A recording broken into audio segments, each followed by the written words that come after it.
2015 as you battle the congested city streets in drive home traffic.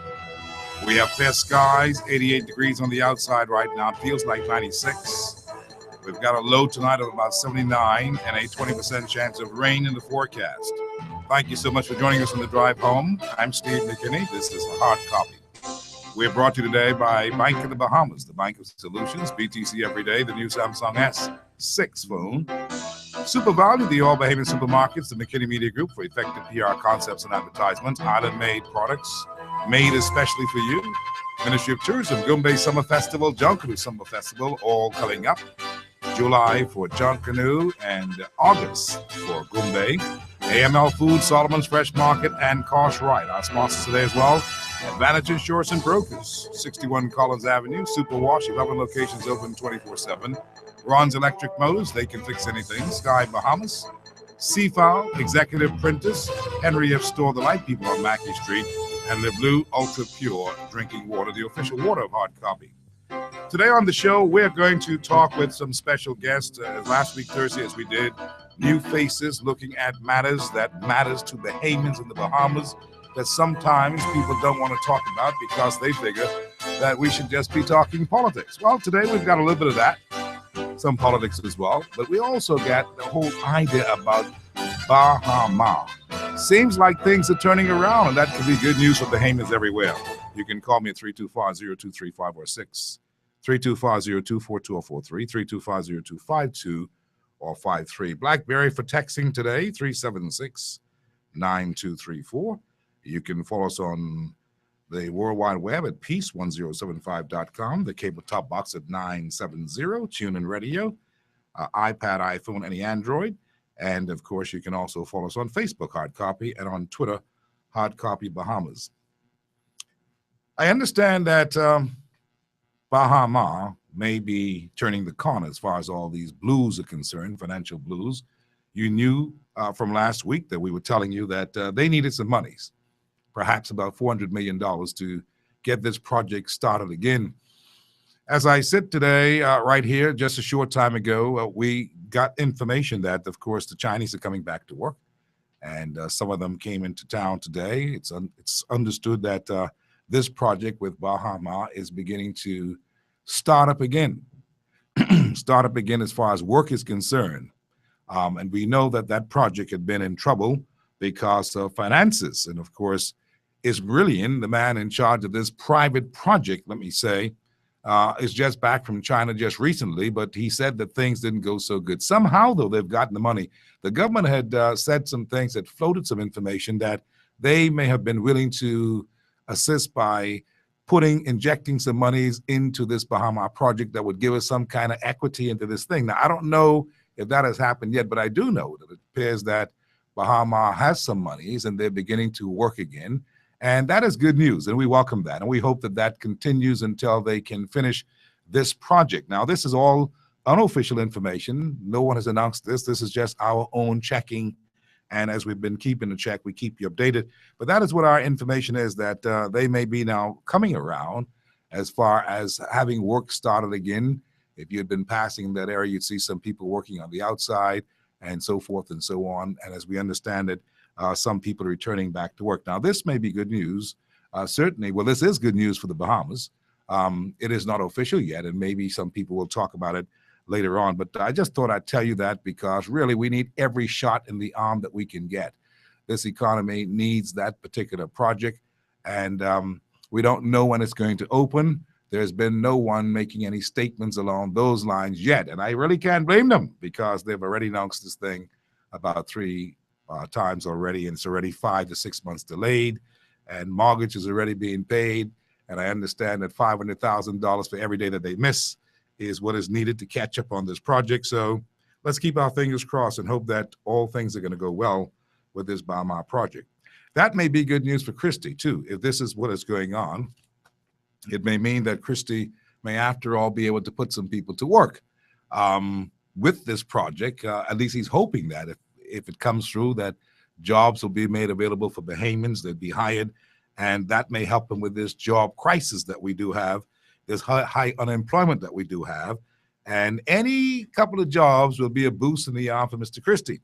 especially now when it seems like so many people are talking about Christie in the negative, believing that he should just split the scene, that he should go and give the PLP party a good chance to see if they can win again at the polls. That's how some people are looking at it.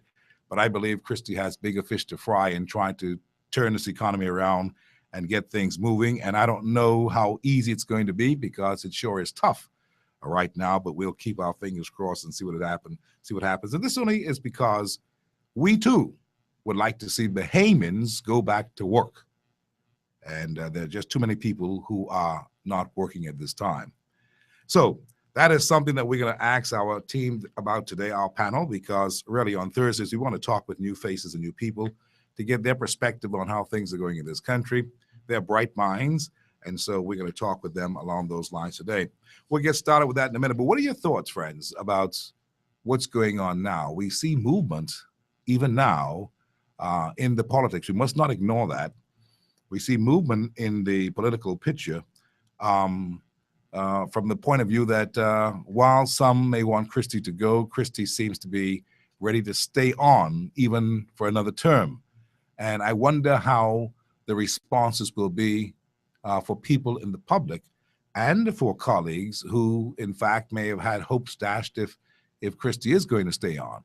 But there's a serious movement, I must tell you, that is insisting that Christie has got to go, and that when he goes this time, he should take the chairman with him, because their ideas are not in line with ideas of persons who are hanging out within the party, who may want to see a forward trajectory on other things in the country as it relates to Bahamians moving ahead. And so we're going to watch this with interest over the next couple of days and see how things unfold. You can call me today, friends, and be a part of our conversation at 325-02-3506, 325-02-4243, 325-02-5253 is how you can get me. I'm going to bring my guests into the studios. In a minute, we'll come back here on Hard Copy, and we'll begin in earnest all the things that we want to talk about today, including future projects that may be needed in this country here in the Bahamas.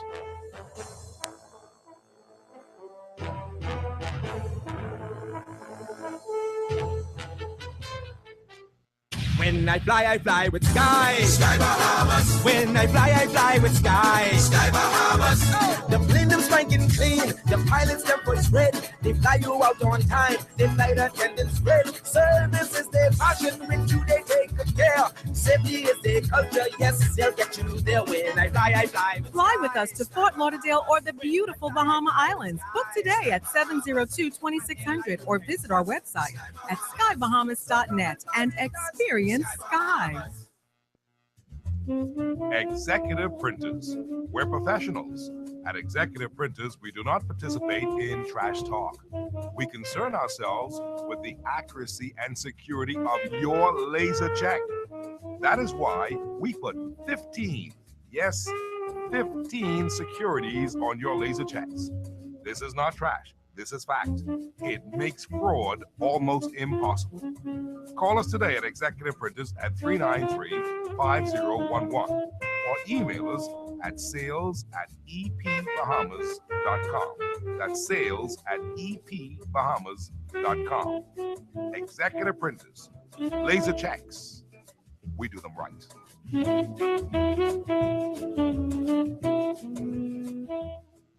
Next is Now with the new Samsung Galaxy 6, now available at BTC. Stunning form meets breathtaking innovation and sophisticated design. The first ever smartphone with self-charging capabilities, so you don't need to plug it in. Get ready to discover the next Galaxy, another first from BTC.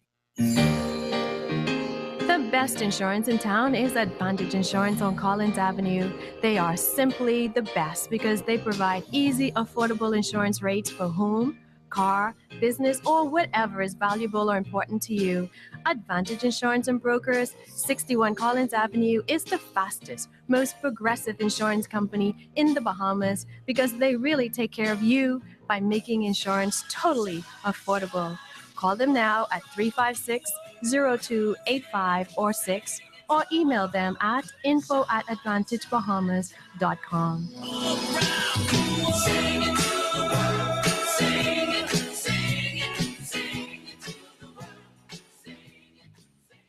At Ron's Electric Motors, they repair and rewind all major brands of electric motors, including water pumps, generators, and the generator's back end, welding machines, electric lifts, air compressors, battery chargers, and more. They're equipped to handle up to 850 kilowatts and rewind up to 450 horsepower motors. They're conveniently located on the corner of Wolf and Clarence Roads and are open weekdays 8 a.m. to 5 p.m., Saturdays till noon. They offer 24 hours emergency assistance. You can reach them at 242-356-0249. Entrepreneurs, are you missing out on sales because you don't accept credit card payments? Then BLB has the solution for you. Introducing BLB Mobile Express, the most affordable mobile card processing package for self-employed persons. With BLB Mobile Express, you can accept credit card payments almost anywhere on your smartphone or tablet, so you never have to miss a sale. Get paid on the spot with BLB Mobile Express. Visit any BLB branch or call us at 397-3000. BLB, your bank of solutions. When it comes to hurricane season, being ready isn't enough. You have to be prepared. Prepare early at Super Value and quality supermarkets with great specials like 15-ounce Libby's corn or sliced beets, $1.39. Seneca apple juice, 64-ounce size, $2.99. Domestic foil, 25-foot box, $1.49. Fresh Corito all-purpose cleaners, 32-ounce bottle, $1.59. Low sodium Ciara chicken franks, 12-ounce pack, 99 cents. Find everything you need to be prepared this hurricane season at Super Value and quality supermarkets. There's no other talk show like the show. If it's 5 o'clock, it's Hard Copy. Single-handedly, I feel you've really brought the F&M government to where they are now. Opposition.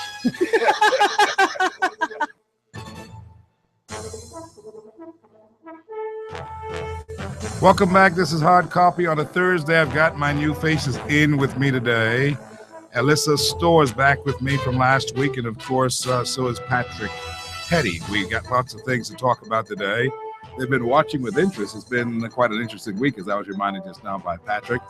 And certainly, it continues to be an interesting week because we're not out of the woods yet. Let me say not us, but some people who want to have an extended bit of an ambition in politics, not out of the woods yet. While we're going to talk a lot of things today, I want to start out with what is really current right now, and figure and get your thoughts, basically, Alyssa and of course Patrick, on what you've been watching. Remember last week we talked about a number of things with business and what we should be doing and the way forward and all that. And this week we see that some people saying the way forward is to stick with what we know, what we've always been doing, no change of anything in politics. Just make sure that Christie continues in and all things will be well. There's some who believe that Christie should stay, and certainly there are many who believe that he should go. What's been the feedback, basically? Because there's been a lot of rah-rah about others wanting to run, some wanting to run for leadership, and then we saw others coming back later on and saying, no, they'll acquiesce because if Christie's going to stay, then they will not run.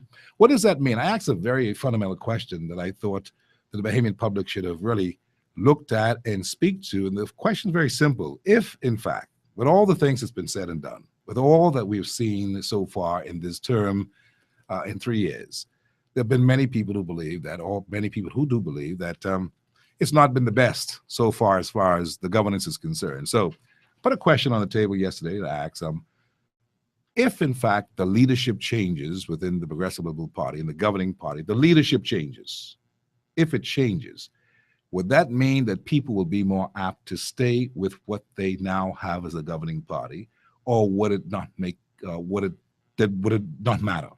And I want to put that on the floor today because the truth is, I believe that a lot of people really need to think about what we're asking here.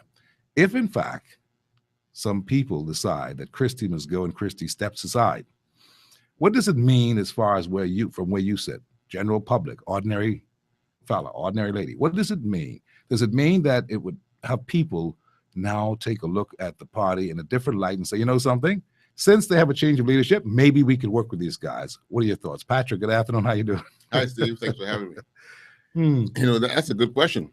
That's a loaded question, too. It is. But, you know, Steve, personally, I don't think it matters who the leadership is. I think we have fundamental problems within the parties themselves. Okay. I don't think that if you replace Mr. Christie, for instance, with Mr. Davis or Mr. Wilcombe or any of the top fellows there, I don't think the country will benefit at all. I think the philosophy, the present philosophy, and the present, as you like to say, shenanigans will continue. In fact, I'll go as far as to say that the whole thing we saw this week with Mr. Wilcombe offering his leadership And Brave Davis. and Brave Davis offering his leadership is a plot. What do you mean? It's a plot within the PLP. First of all, well, let me ask you a question. When has Mr. Wilcombe ever gone against PLP? No, he's never gone against. But Never. Oh, you mean Christie? No, yeah, he's never said anything to give you any idea that there was any discord or he had or anything like that. I mean, he's In other words, you're saying he seems to be pleased with the state of affairs. So, Right. So where's he coming from trying right. to run? He told the party line, right? He has always told the party line. He's not like a Rollins or these fellows who would say this, that, next thing. This fellow told the party line. All of a sudden, he throws a tidbit out for people to some bait out to see who can bite the bait. Then Davis throws some bait out to see who's going to bite the bait. I think it's a well-conceived plot leading into the next election. What could be the reason for this? To drum up support, to make them interesting again, to make it look as if there's democracy? Because, you know, the truth be told, Patrick and Alyssa, if you look at this political thing and we see Mr. Wilcombe and anybody else throwing their hat into the ring, this and people, talk shows in particular, have gone on a feeding frenzy. They've been doing all these polls and everything else. If this one do, what will happen? Now, let's look at that realistically. This isn't something that the public can decide what happens within the leadership of the PLP. That is a particular group of people. So I don't see, and that's why I was the way I was about it yesterday, asking that question, because really the truth is, the only interest that we could have in the whole matter is what would be our attitude to a change in it. But we can't change nothing, because the people who are calling, making these things about who they voting for and all that, that's just theater. That's just, you know, that is no real thing. That should not even make a headline. But the point is, we love politics so much that the minute we do something like that, it is catchy. People are interested in it. But really, we have no say in that. And I'm trying to get the conversation to be honest with you, let's talk about things that we have some say in.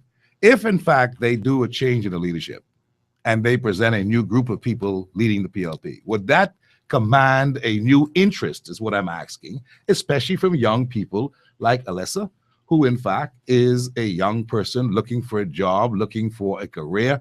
Would that, and of course, a lot of young people are disillusioned. Would that attract people with a change of leadership? That is what our conversation has to be, because we have no say as to who will be doing what in the party. That's a party internal thing. They have an internal fight going on, or an internal challenge. And so, you know, while we could make note of it, the key is, what will that mean for the Bahamian public with a change of leadership? Does that amount to hill of beans as far as people wanting to jump on and keep things the way they are? Good evening, everybody. Good evening. Well, there are some people that really love the party, but they want to see a change in leadership. They want to see new, younger leaders. So I think that it might not get persons from other parties interested, but the persons that already love the party, they may have a newfound interest in it because there's new leadership.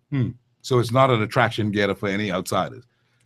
It may not be, but it will probably cement how the current PLP, well, how the current persons feel about the party. I see. So you think that the public having a say about who they would like to see would make a difference within the internal structure of the party? I do. I think so. Okay. What about this? If we're looking at the fact that you talk about they'd like to see younger persons, meaning that Christie's a 71-year-old man. He's been in politics for 41 years. Excuse me. He's been in politics for 41 years. That's a long time. If somebody can't get everything done for legacy in 41 years, I don't know. But the point is this.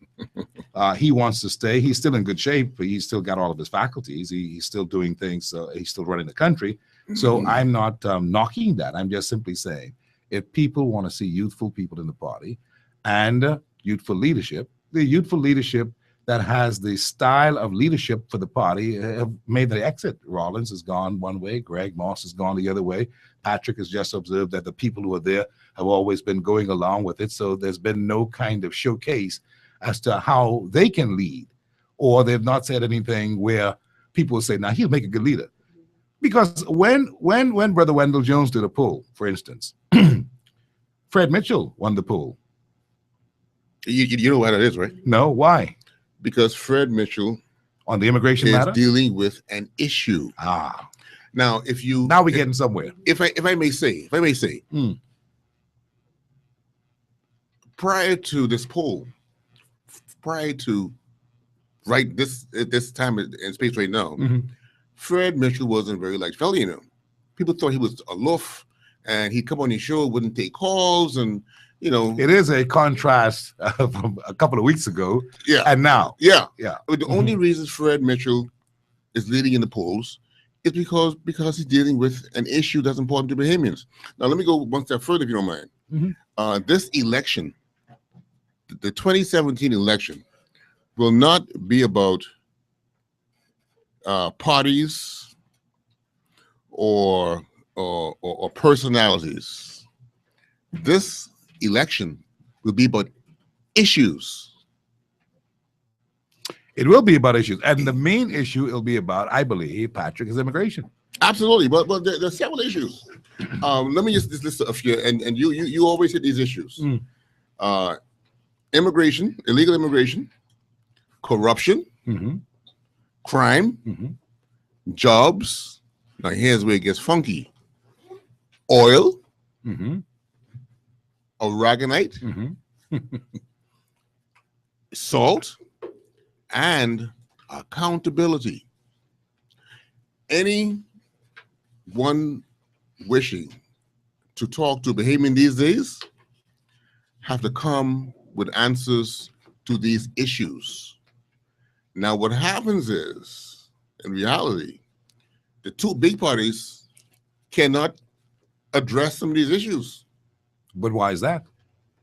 Well, where was the last time you heard either of the big parties address corruption? No, you're not going to hear that. But certainly there's one that they should be addressing, and that is what's on the table. This immigration problem. This immigration problem is really a staggering situation for most Bahamians.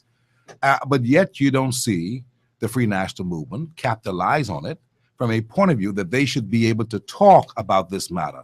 At least give some kind of clarity as to what their position would be. We hear them here, there, and everywhere on this matter, and that's not a good thing. This could be a big thing for Mr. Minnis, but apparently Mr. Minnis may be distracted right now with his own internal problems within that party as well, and I don't know, but I think they're missing a fundamental thing about immigration. People want resolution on this immigration problem. That is clear. Media has not been talking about it as much as they should, and that could be for many reasons. But we know that it is what people want to talk about, and people want resolution. But we can't get any traction. The most we've gotten so far, and I believe I support you on this matter as to why Fred Mitchell may have gotten all these votes and people all of a sudden say, hey, Mitchell, you're the man. Yeah, he's doing something. Is because of the immigration thing. So why do you think that people are not, those who are in politics, those who should know that this is the hottest item on the agenda to talk about, to bring resolution to, why do you suppose that they're not doing it? Well, what could be the reason why the opposition has stayed far from it? What could be the reason why others in the Christie cabinet have shied away from it? It looks like it's only Mitchell's thing. He's the minister, you deal with it, we got nothing to say. What could be the reason for that? You know, that's a good question too. The answer to that could flow right back to the biggest problem we have in the country, corruption. Because there's a lot of money being made in this immigration deal. Somebody making some money. Who is it? Tell me who is it that can call Fred Mitchell at 1 o'clock in the morning and say, "You got my person, man"? You know, at the detention center, let him go. Yeah, I can't call him. Can you call him? No, I don't have his number. No one I know has his number. So who are these people? Who are these people? These powerful people who can call Fred Mitchell and make him do what he doesn't want to do? Who can call Brown McCartney, make him do what he don't want to do? Who would call Loftus Roker and make him do what he doesn't want to do? There's something out there, or some people out there at a level who can pull strings within our government and make them do what they want done. Well, obviously, if that's the case, Fred Mitchell is not listening to them much because he's going full steam ahead with his plans. I saw Lang in the newspapers talking about what the government ought to be careful about because they could, waive off investors, and this could be a potential problem. People may get the impression that we are xenophobic to the point that we don't want to see any foreigners coming into the town and help to build the town, that we believe that we can do this on our own. And generally speaking, Lang would have had a point if, in fact, that's what the government was doing. The government has specifically decided that they're going to go and put policies out there that is going to cause for registration of the individuals who are here illegally and for it to be sorted out once and for all. I think that's highly commendable. Absolutely. In fact, I'm surprised that is actually happening. Even though we call for it, I'm surprised that it's actually happening. It means that someone in the government is listening, or Fred Mitchell is determined to get this matter resolved once and for all.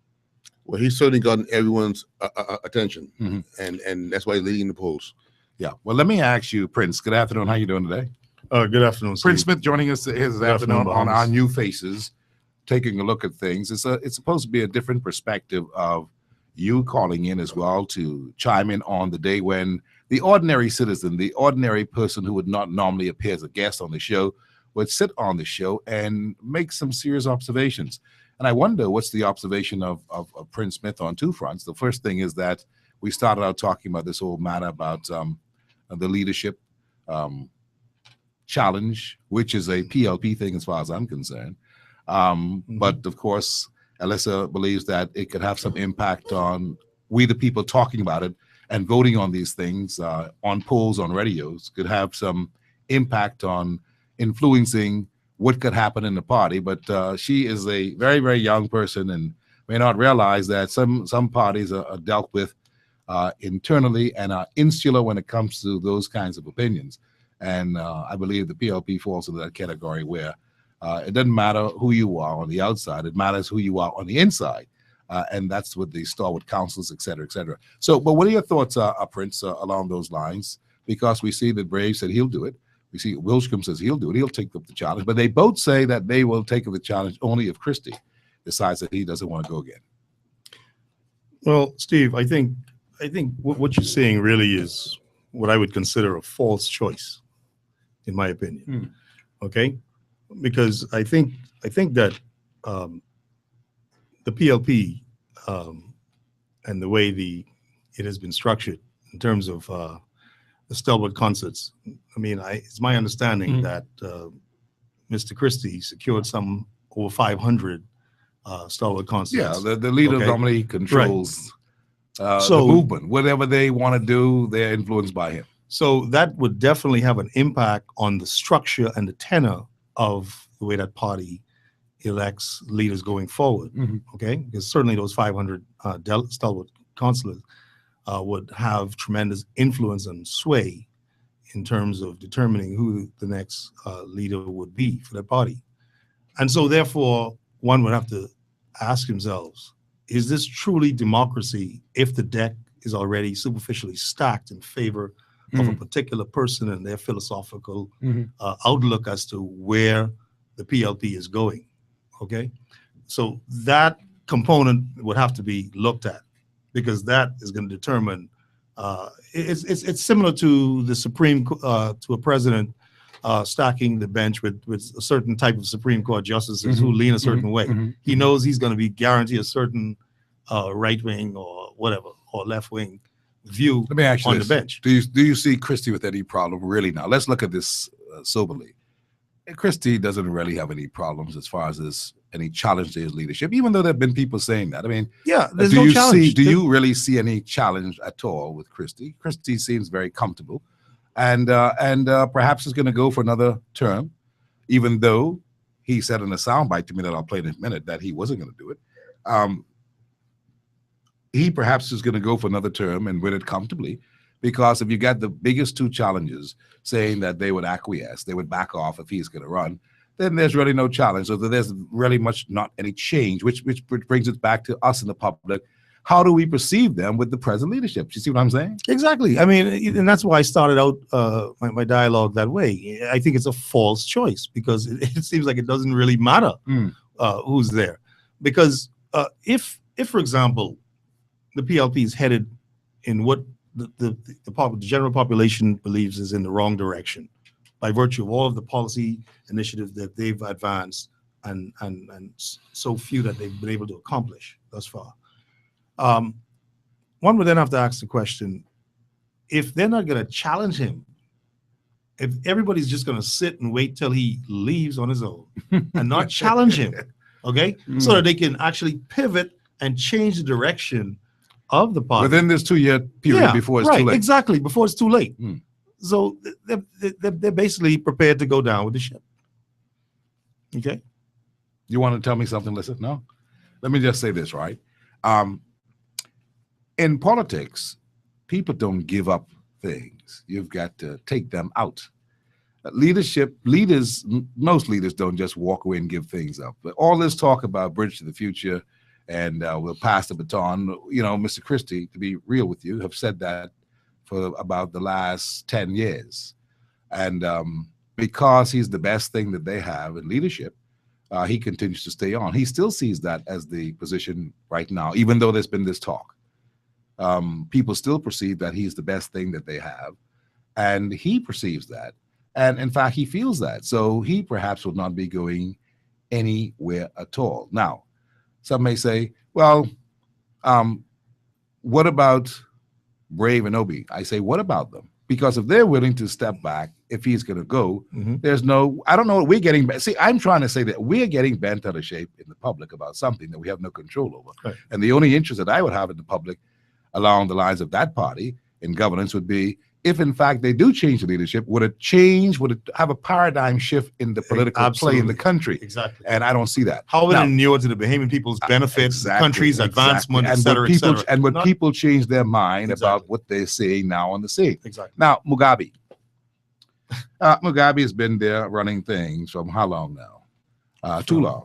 He's not going anywhere. I mean, no matter what they do, this is the way it is. And as he goes, he got this young, I think he got married to this young wife who is about 45 and he's about 80 something. And and she perhaps will take the reins. See what I'm saying here on this point, no one is going to give up leadership. You got to take it or you'll never get it. If the people present are not prepared to challenge Mr. Christie for it, then it tells us something about the whole grouping. If they're not prepared to challenge him, and say, Chief, we got an election, a convention coming up in October, which is what is the case. That's right. But if you still want to go, we'll back off. Well, it'll be a long time before they get it, because they'll have to wait until Christie retires from frontline politics and don't want to be the leader no more before they will go and then fight it out among themselves. By that time, the dynamics may have already changed tremendously again. We are in a dispensation right now where people are looking for youthful, vigorous leadership, people with ideas, people with a different philosophy that can take this country to another level. And that's why I'm concerned that I don't see anybody who is really willing to challenge. What are your thoughts? When you say nobody willing to challenge, you mean within the PLP? Within them, yeah. Within the PLP. And it's interesting that you gave the Robert Mugabe example, because Robert Mugabe, ever since he took over Zimbabwe, I think it is, he would know best that power doesn't concede anything without a struggle, because he fought, I think, a 25-year guerrilla war in order to free that country. So he definitely would know better than most that power concedes nothing but a struggle. And so his colleagues in Zimbabwe would probably have to fight him in order to take power. All right, let's look at this. In terms of the PLP, again, none of the hysteria that's being cooked up right now really appeals to me or the average Joe in the street. Well, that's simply what I'm saying. because it doesn't matter who's in the chair, because they seem so weak and so easy to acquiesce to the fact that it's the same old, same old. I mean, it's like I said, it's a false choice. So it doesn't really matter because the PLP has not been mattering for a while now. Okay, they don't matter. They've been irrelevant. You think? They've been made irrelevant. And you know something? It's so sad because here's a party in its heyday, galvanized the masses. Okay, ushered in majority rule, did some dynamic things in terms of building institutions. Okay, to help the young nation along. And now here it is. It appears almost in reverse. It seems to be dismantling all of the gains that it made. And its apparent refusal to help empower the Bahamian people in terms of the raw materials, the access to raw materials. Okay? Access to contracts, major contracts. I mean, it's just amazing how it's almost like we've come full circle. Maybe we have. We've come full circle. But nobody sees it because nobody's prepared to take a challenge and try to change things. Rollins and those who were making a lot of noise, they were basically ran out of the party, basically, because conditions made them do the things that they did, and eventually they're not there. Before we turn our attention to something else, though, on this political thing, I just want us to hear, and you tell me what you think, from this soundbite that was recorded in an interview I did with Christie, the beginning of this year, that he came out dancing, like, you know, he wants to do some things this year, and that motivated me. And I'm like, okay, now the chief looked like he ready, you know.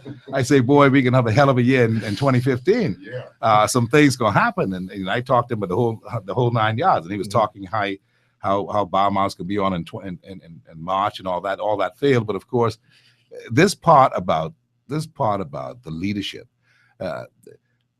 he had been ducking that question for a long time.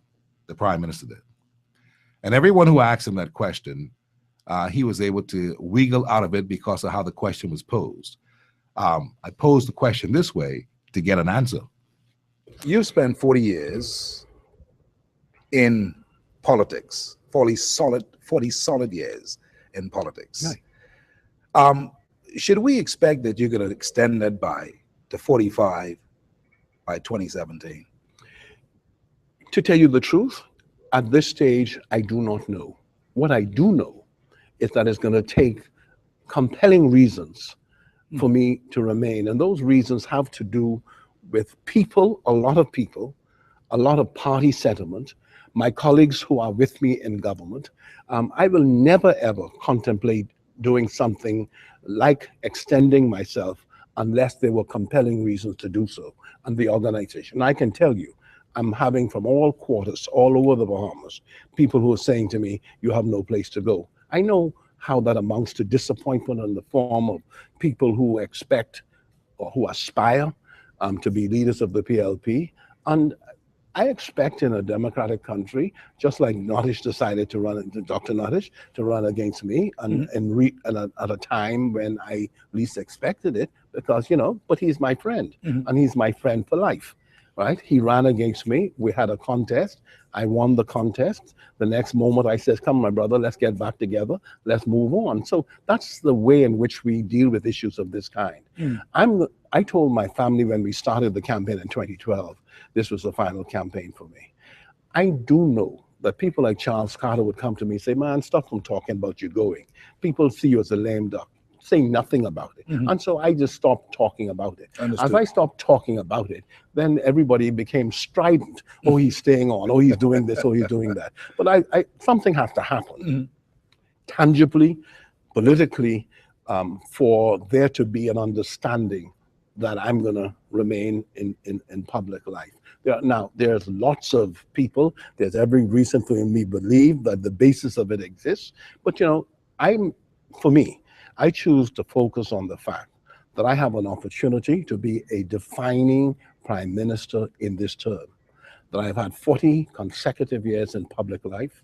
By the time I go to an election, I may have reached the stage almost of Sir Lyndon Pindling, meaning that only Sir Roland Simnel is ahead of me.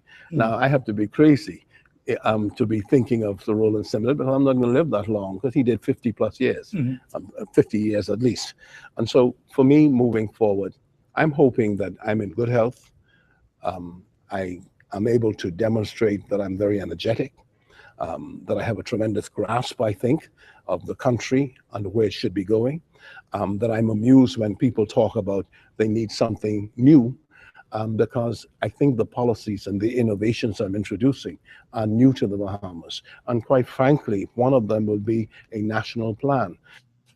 All right. Now you heard the Prime Minister. That was in January of this year. He got a lot of things. He's energetic. He feels good. He hopes to be in good health. And one of the things he's got going forward that would define his time as Prime Minister would be this whole National Development Plan. We've got to talk about that today because we are wondering what that should be about. But listen, I heard him say just now, and I wonder if you did, about he told his family that 2012 would be the final campaign for him. Now there's talk that he's going to go again. You mean that the Prime Minister would break a promise to family just for politics? You think he'd do that? You think politics is that strange that he'd do that? I mean, talk to me. I mean, you know, you heard what he said, that I told my family that this is the final campaign for me. He also says that he knows that this may be disappointing. Later on the soundbite, he says this may be disappointing for a lot of the would-be, wannabe leaders, that he is still doing a good job and may be around a little longer. You know, he's speaking in both situations here. And I'm wondering if that means that he's torn at that particular part of the interview, that he wasn't sure if he's going to go again. But now it looks as if he is going to go again. What do you make of that? You know, Steve, if I could chime in here for a second, I highlighted 5 components of his speech that I'd like to address. Okay. He said, 1, there's a compelling reason to do so, right? 2, he wants to be a defining prime minister. Okay. Then he said there was a tremendous tremendous grasp of the country and where it's going. He has a tremendous grasp of the country and where it's going. And the 4th one was policy and innovations that he's brought to government that are brand new. Okay. And then the last one was a national development plan. Please. If there's any compelling reason, let me give you a good compelling reason for him to stay. Had he succeeded in 1, the mortgage relief, rescuing 6,000 plus middle-class families from losing their homes and becoming homeless in the Bahamas, that might be a compelling reason to stay. Okay? I'm with you. All right. Now, had he had a good talk with these banks and insurance companies, dealt with the CLECO matter, okay, that might be, you know, some defining moment for a prime minister to consider staying on. All right. It's number 2.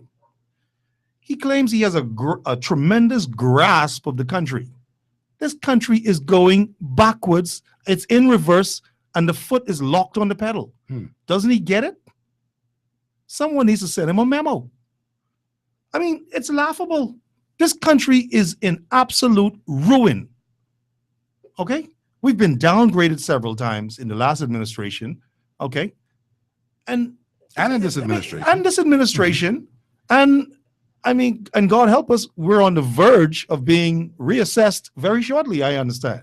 But yes, but the thing about it is that while all that is going on, and you make very good, strong points, while all that is going on, there is no need to challenge. You see the point? Yeah, that's why there's no need to challenge. To me, this whole debate about who could succeed and all that is crazy. It's irrelevant. It makes no sense. It's a false choice. Unless others inside the party feel that they should challenge him. 1, longevity. 2, who else's time is he going to be on?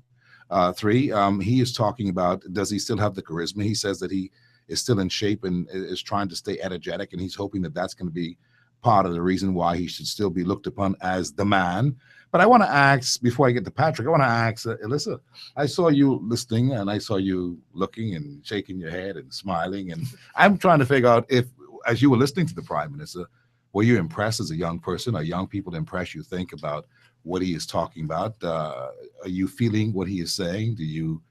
Can you be a part of what he is talking about?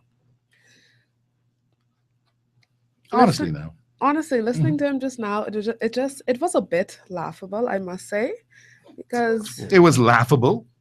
A bit, because it just didn't seem like he was talking about the country I live in when he was speaking. And we're talking about politics now, but I could say politics just isn't going to be the answer to what ails us now. It's not going to be politics. From that sound bite alone, we could tell it's not going to be politics that is going to save us. And I could tell you why. Because when we speak from a political background, we automatically exclude a big chunk of people. Absolutely. You're right about it. Automatically, just because they're not speaking from a certain color. And the Bahamas is too small. Our population is too small for us to be excluding anybody like that for something just like politics. Yeah, but I hear you. I hear what you're saying, and I agree with your point. But I'm saying if we look at what we are talking about in the context of the fact now that this is the political season, these are some people who are trying to make some moves. They're trying to impress you from a political end, that they still have the energy. They want to continue to lead. And you are a young person who knows what this country, or you have desires for what you would like to see in this country. I'm asking you, and hearing the Prime Minister just now on that particular score, that he may stay around or he may not stay around, was that impressive for you enough to say, well, if he stays around, we can make good of what is happening, because he sounds like he has his hands on the pulse? Well, see, he's had his hands on the pulse for how long? 40 years. It's been a long time, and I feel like he should let somebody new, or somebody maybe with some new ideas, maybe come in and re-energize us. Maybe that's what we need. That sounds good. You know, you gotta have to love the Prime Minister. You know, he really is. He's a nice fella. He really is. Well, you know, the Prime Minister could speed talk a conch out of his shell. Really? Oh yeah. I mean, that fella's good, man. But you know, after being in this public service for 40 years, what has he accomplished? Exactly. After 40 years, what have the parties combined accomplished? What, Steve? Why would I, as a part of the electorate, why would the electorate, after looking at the Bahamas for 40 years, want to rehire either of those parties? I really don't know why we even having this conversation, because as far as I'm concerned, they are not eligible to be rehired, either party. Really? Absolutely. Even though one party now has a new man and Hubert Minnis, who may bring along some ideas and seems to be doing some things to turn that party around, to make them ready to govern, if you will. You think that we should just throw him aside as well? Yeah. Okay. Let's ask a question. Let's answer the question with a question. What has Hubert Minnis brought to the table about dealing with the #1 problem of corruption? Let me ask it, be more specific. Let's go back to 2012. March of 2012, right prior to the last election, right? Someone in Mr. Minnis' cabinet, we ain't calling names here, Mr. Minnis' cabinet ran off with $5 million. You remember that? Yes. And through some shell company? Well, why hasn't Mr. Minnis, if he cares about the Bahamas, stood up and dealt with that matter? Where's the $5 million? Where's the accountability? So you can't come to me talking about vote for you again when you already have all kind of foolishness that you dealt with when you in cabinet and you haven't dealt with it. I want to know where's my $5 million. And to carry the question even further, why I say the other fellas don't qualify to be rehired. They won the election and they haven't told me where the $5 million is either. So where's my $5 million? I want either of them to stand up and tell me where the $5 million is. If they can't do that, I can't hire them. I wonder if most Bahamians are thinking like that. That's quite interesting because there are many other things now that are coming up that has not been talked about in recent times. There's this hotel, the hospital authorities matter that people are saying in private, they're whispering that ministers cannot talk about anything along the lines of corruption. This is what they're whispering. That there are many questions out there that may in fact possibly come back to haunt him on this whole score. This is what is being said in the political circles. In fact, some are bold enough to say that minister is so compromised that he can't really be himself and challenge Christendom, and that's why he's been showing this lackluster performance on issues that he's supposed to be tearing up. Exactly. That he's supposed to be able to tear and knock it out the park, but he can't talk about it, is what I'm told. Because he's compromised. Because a couple of things are happening by compromise, and that is that there are many things that they may have before the table of this government right now in business that they're trying to get passed, business-wise. This is the biggest thing in the political circle right now, because people have been, why isn't Minnis hitting this thing? How come he won't deal with this immigration thing? Why can't this? Because they're saying that is not to be talked about by anybody else. Let Fred Mitchell do what he's doing, and if Fred Mitchell makes some headways, that's good. But opposition politics is not dealing with it. You got to wonder why. And it could be because a lot of people believe that should Minnis open his mouth on anything major, some people may open their mouth on some things that they want to open their mouth on, which is a very dangerous game, which is why a lot of people have lost faith in both sides of the political equation, as it were. But that's neither here nor there. Just put that there for your minds to go around, because, see, this is real stuff. I told people yesterday on the show, if you want to talk politics, let's talk politics.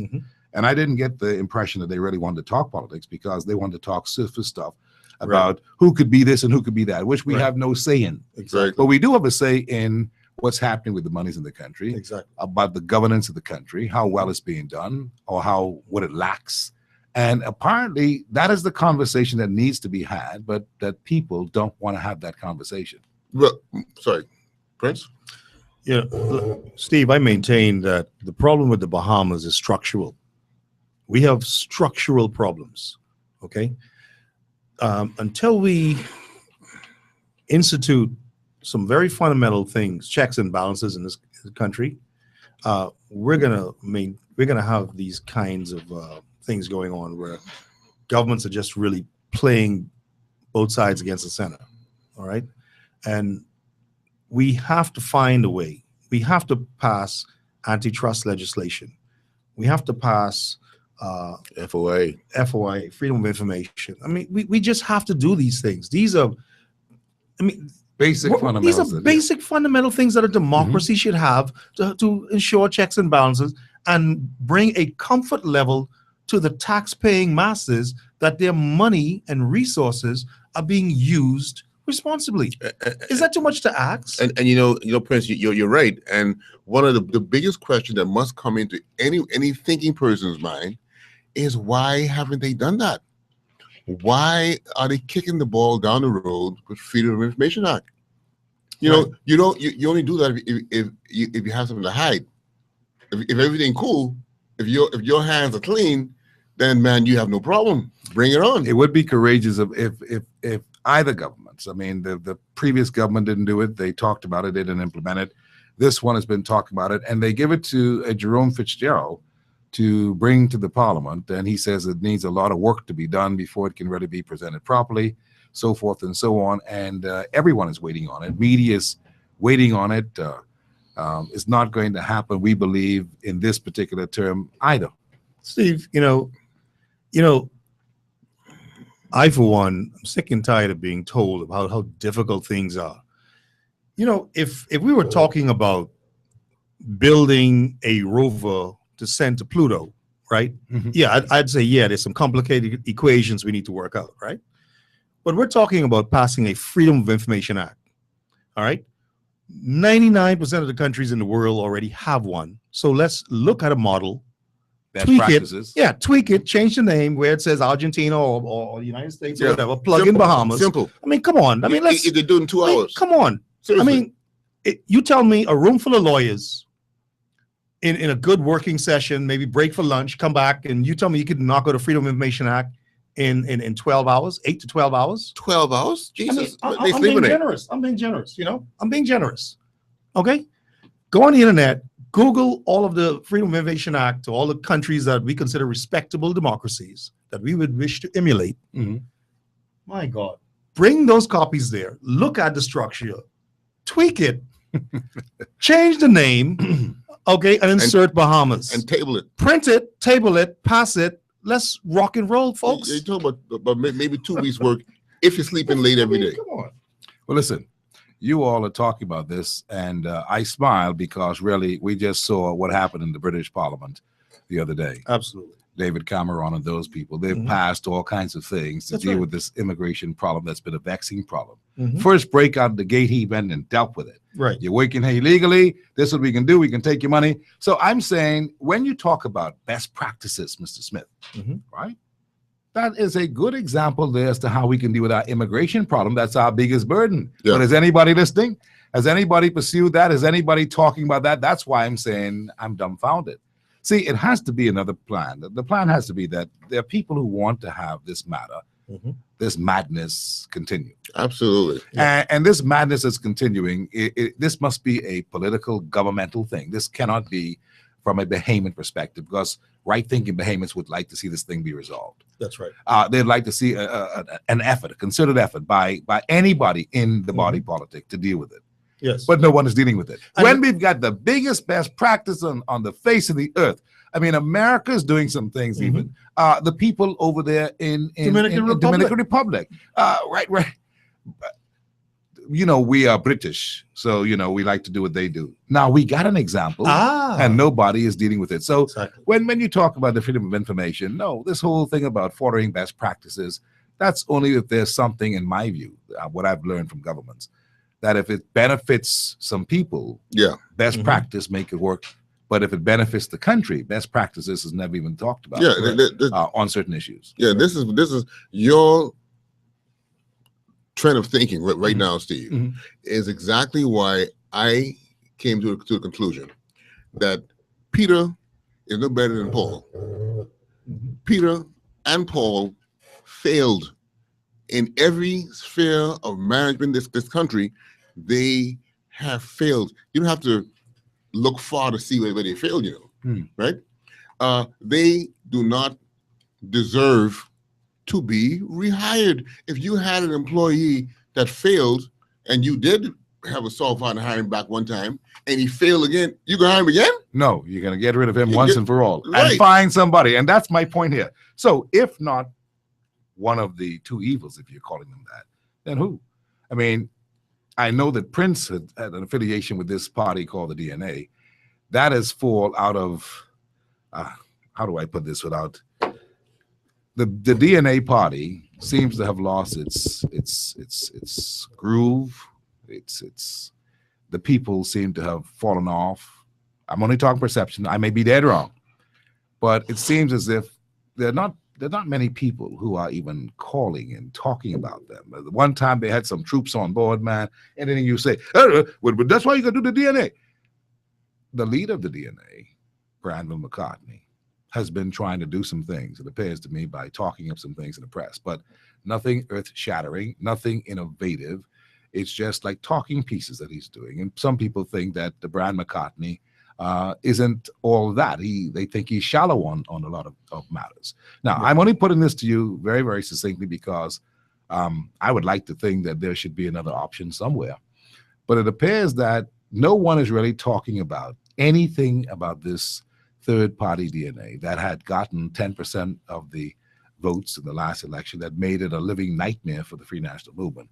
And I'm also told that it is very important for the PLP, for the DNA to exist, to coexist, so they could continue to do the job that they've been doing, to neutralize and nullify the chances of the Free National Movement ever returning by depleting their vote base.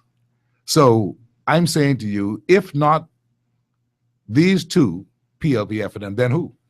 Well, I, as a proud member of the DNA, I can tell you that our leader is far from shallow. Let's look at his record.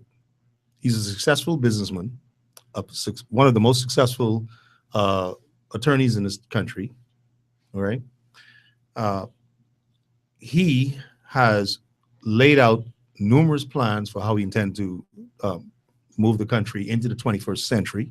He wants to see a robust, modern Bahamas where the resources and all of the accoutrements of this country are inured to the benefit of the development of this country and to the enrichment of the Bahamian people. Okay? I mean, he's made this patently clear time and time again. Second of all, and perhaps most important of all, talk is cheap. But look at the man's track record when he actually was in office. Okay? Obviously, there were some people who were threatened by his bold, innovative stance. Yeah, but he's already spent that. See, people have already responded but to the that. reality is, and he's already that's spent. That's spent no, money. it's not just spent. That's like It's saying when he also- was in the cabinet, he had $50. Now this is 2015. That's already spent. No, but people could remember he had No, that's $15. history. That's what I'm saying. That's so history. can he electrify? And that's can a he, favorable history. Can he bring groups together again? Can he get the young interested in him? Can he make that paradigm shift with the things that he's doing right now? I'll answer it this way. Mm-hmm. We have over 20 branches already established throughout this country. Mm-hmm. Okay? That is remarkable. That is remarkable. There are over 20 functioning branches right now. Now, that's leadership.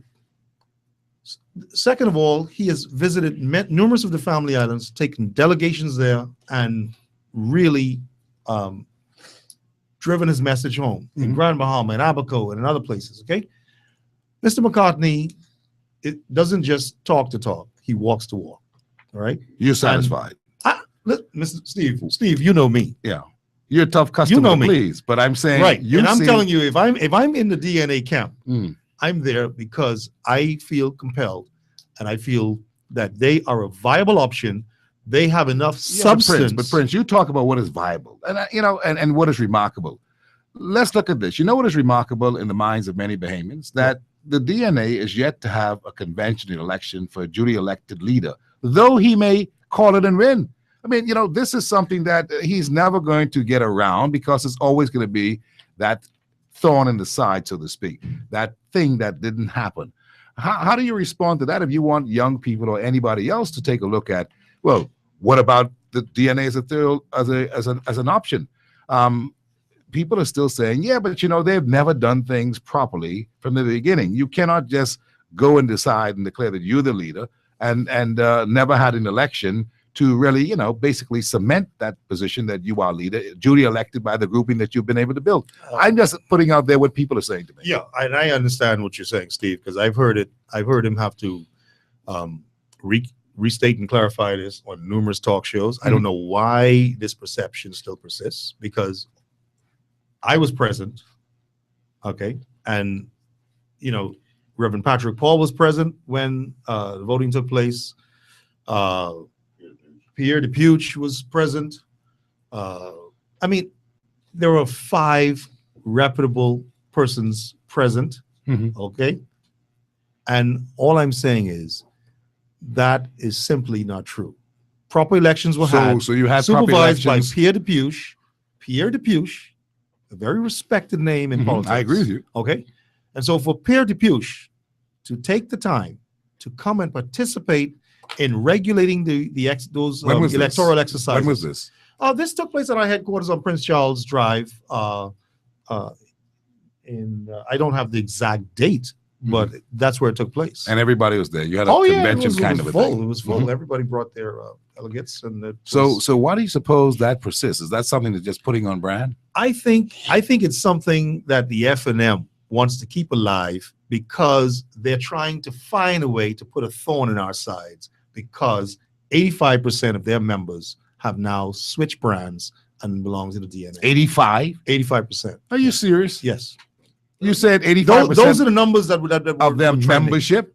So you're 85% telling me now of- that the Free National Movement doesn't stand a ghost of a chance anywhere to do anything in this upcoming election?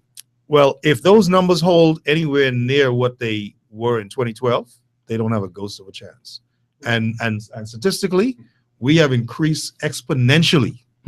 Oh, and by the way, just so you know, our convention is slated for November of this year. November. There'll be another November, Bahamas. The DNA's convention is in November of this year. Get ready. So they will then have another election. Absolutely. So once that happens, then people may put to rest that once they know of it, and they'll put to rest. The first one could be put to rest too. But again, like I said, it's a vicious rumor that's kept alive. All Brandon's got to do is do it again. Do it again. Oh, it's going to be done. It's going to be done in grand style, and as I understand it. maybe plenty of people come in his direction. Let me ask Ms. Storr. I mean, is that something? Let me ask Ms. Storr. These guys are trying to sell me this thing that they've had duly constituted elections and all that. But are you impressed? You're a young person. I mean, a couple of years ago, when we were talking about the DNA, everybody who was basically youthful was saying to me, boy, look here, we with the DNA, we forgetting everybody else. They thought that this is a good place to hitch the ride. And they got some votes. They did very, very good for a party. In fact, they made history. They're the only party who got what they got and held together and fielded candidates, and that this is a good thing. But I'm asking the young lady now, is that an attraction, all things considered? My generation is disillusioned. Totally disillusioned by this. I think we all are. But I mean, I could speak for my generation. The conversation that we're having now took a very political turn, and politics isn't going to be the answer. My generation, we're not concerned necessarily with politics. We're concerned about what we can do outside of election years. What can I contribute? What can the average Bahamian That is a very do? relevant conversation to have. But what I'm saying to you, Ms. Storr, is that the question that's on the table basically is one of politics. It doesn't mean that politics is the end all be all. It is one of politics based upon where young people are today with perception of the big three parties or the big two parties and the other party, the DNA. If in fact that is something that you believe in your generation, your young people are attracted to. Yeah, we're tired of everything, honestly. We're tired. There's no one party that I could say I've ever heard anybody favor. We're tired of all of it because all of it starts to sound the same. We're tired of it. You know, I what you're saying resonates because this is what I'm saying. I'm saying it as well. The one thing is nothing could possibly happen without political parties. Your group, my group, no one could nothing. It's organized cohesively to political parties, right? But having said that, what you're saying makes 100% good sense because everybody is sick and tired of Peter and Paul. Peter and Paul, like I said, don't deserve to be rehired. I don't know. It's a conversation that Bahamians shouldn't even be considering. That's right. Rehiring Peter and Paul. Now, as far as the DNA is concerned, I'm concerned. One of my concerns with Mr. McCartney is he compromised?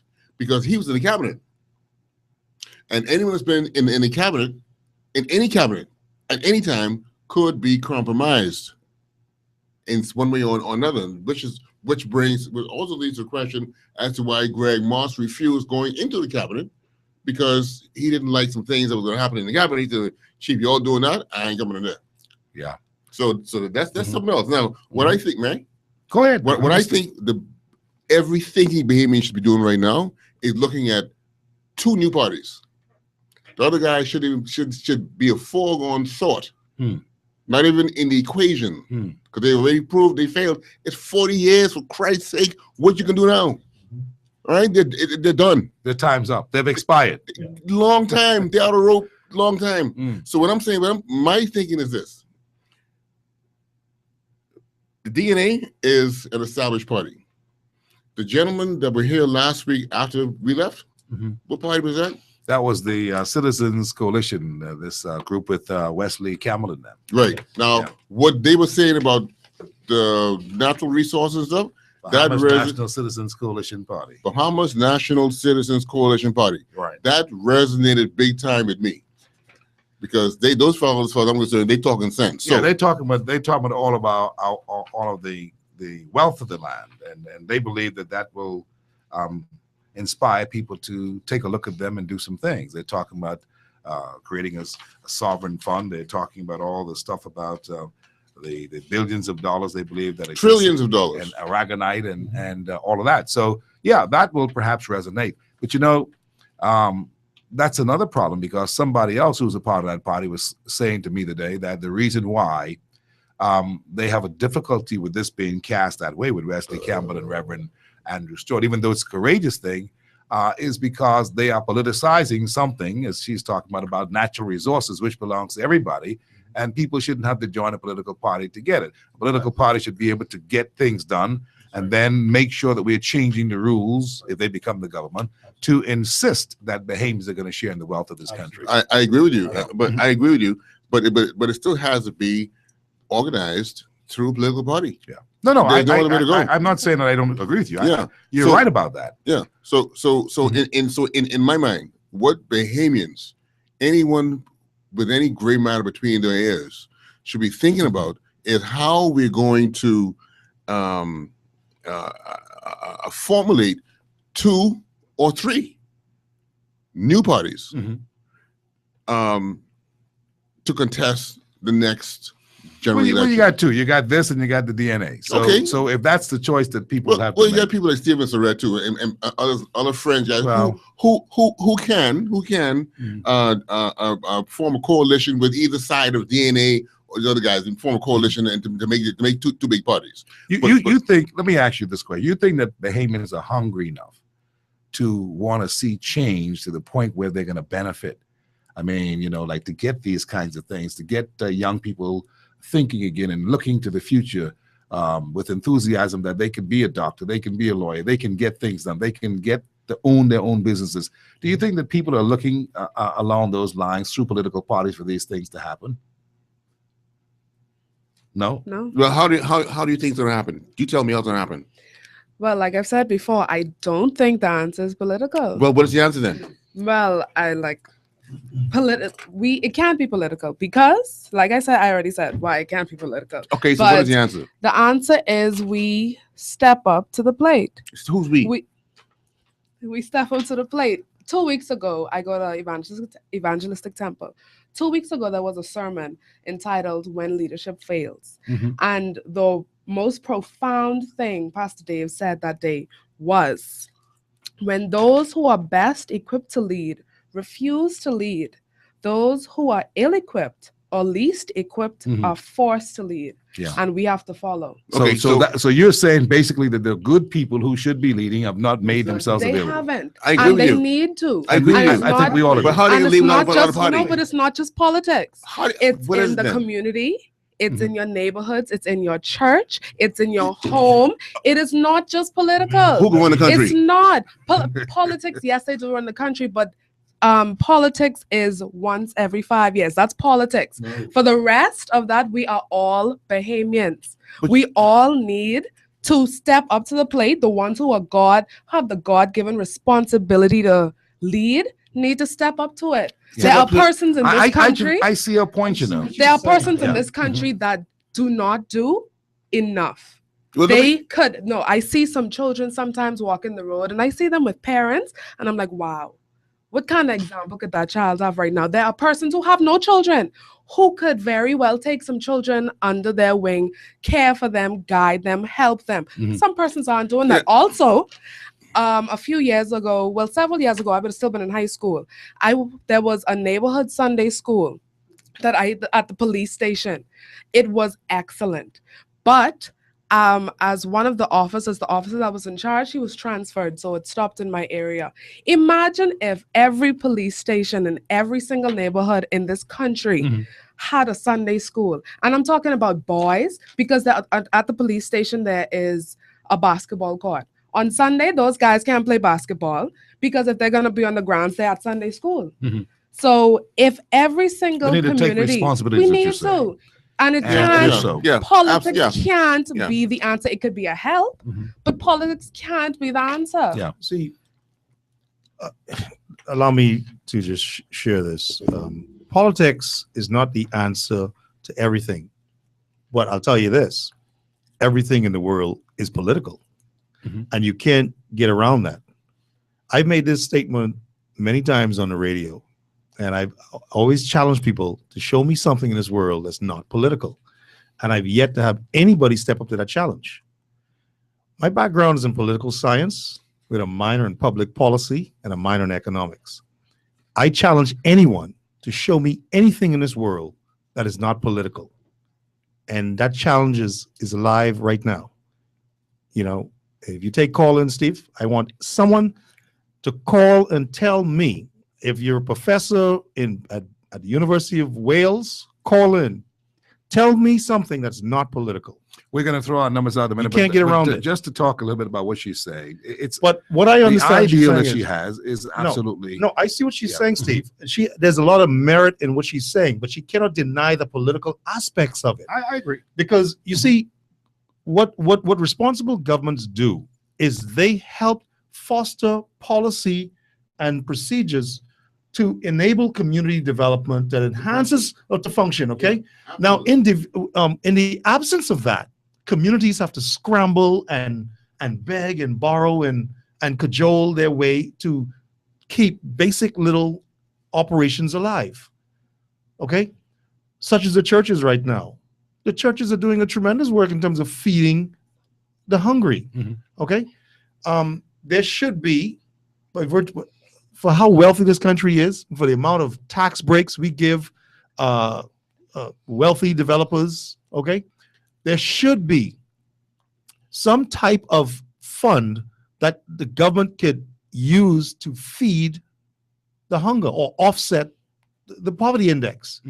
But that's never a negotiated component of all this giveaway. Yeah, we just give away the land, Well, I give agree with away you on everything, give away every single thing you can, and watch your people beg it for bread.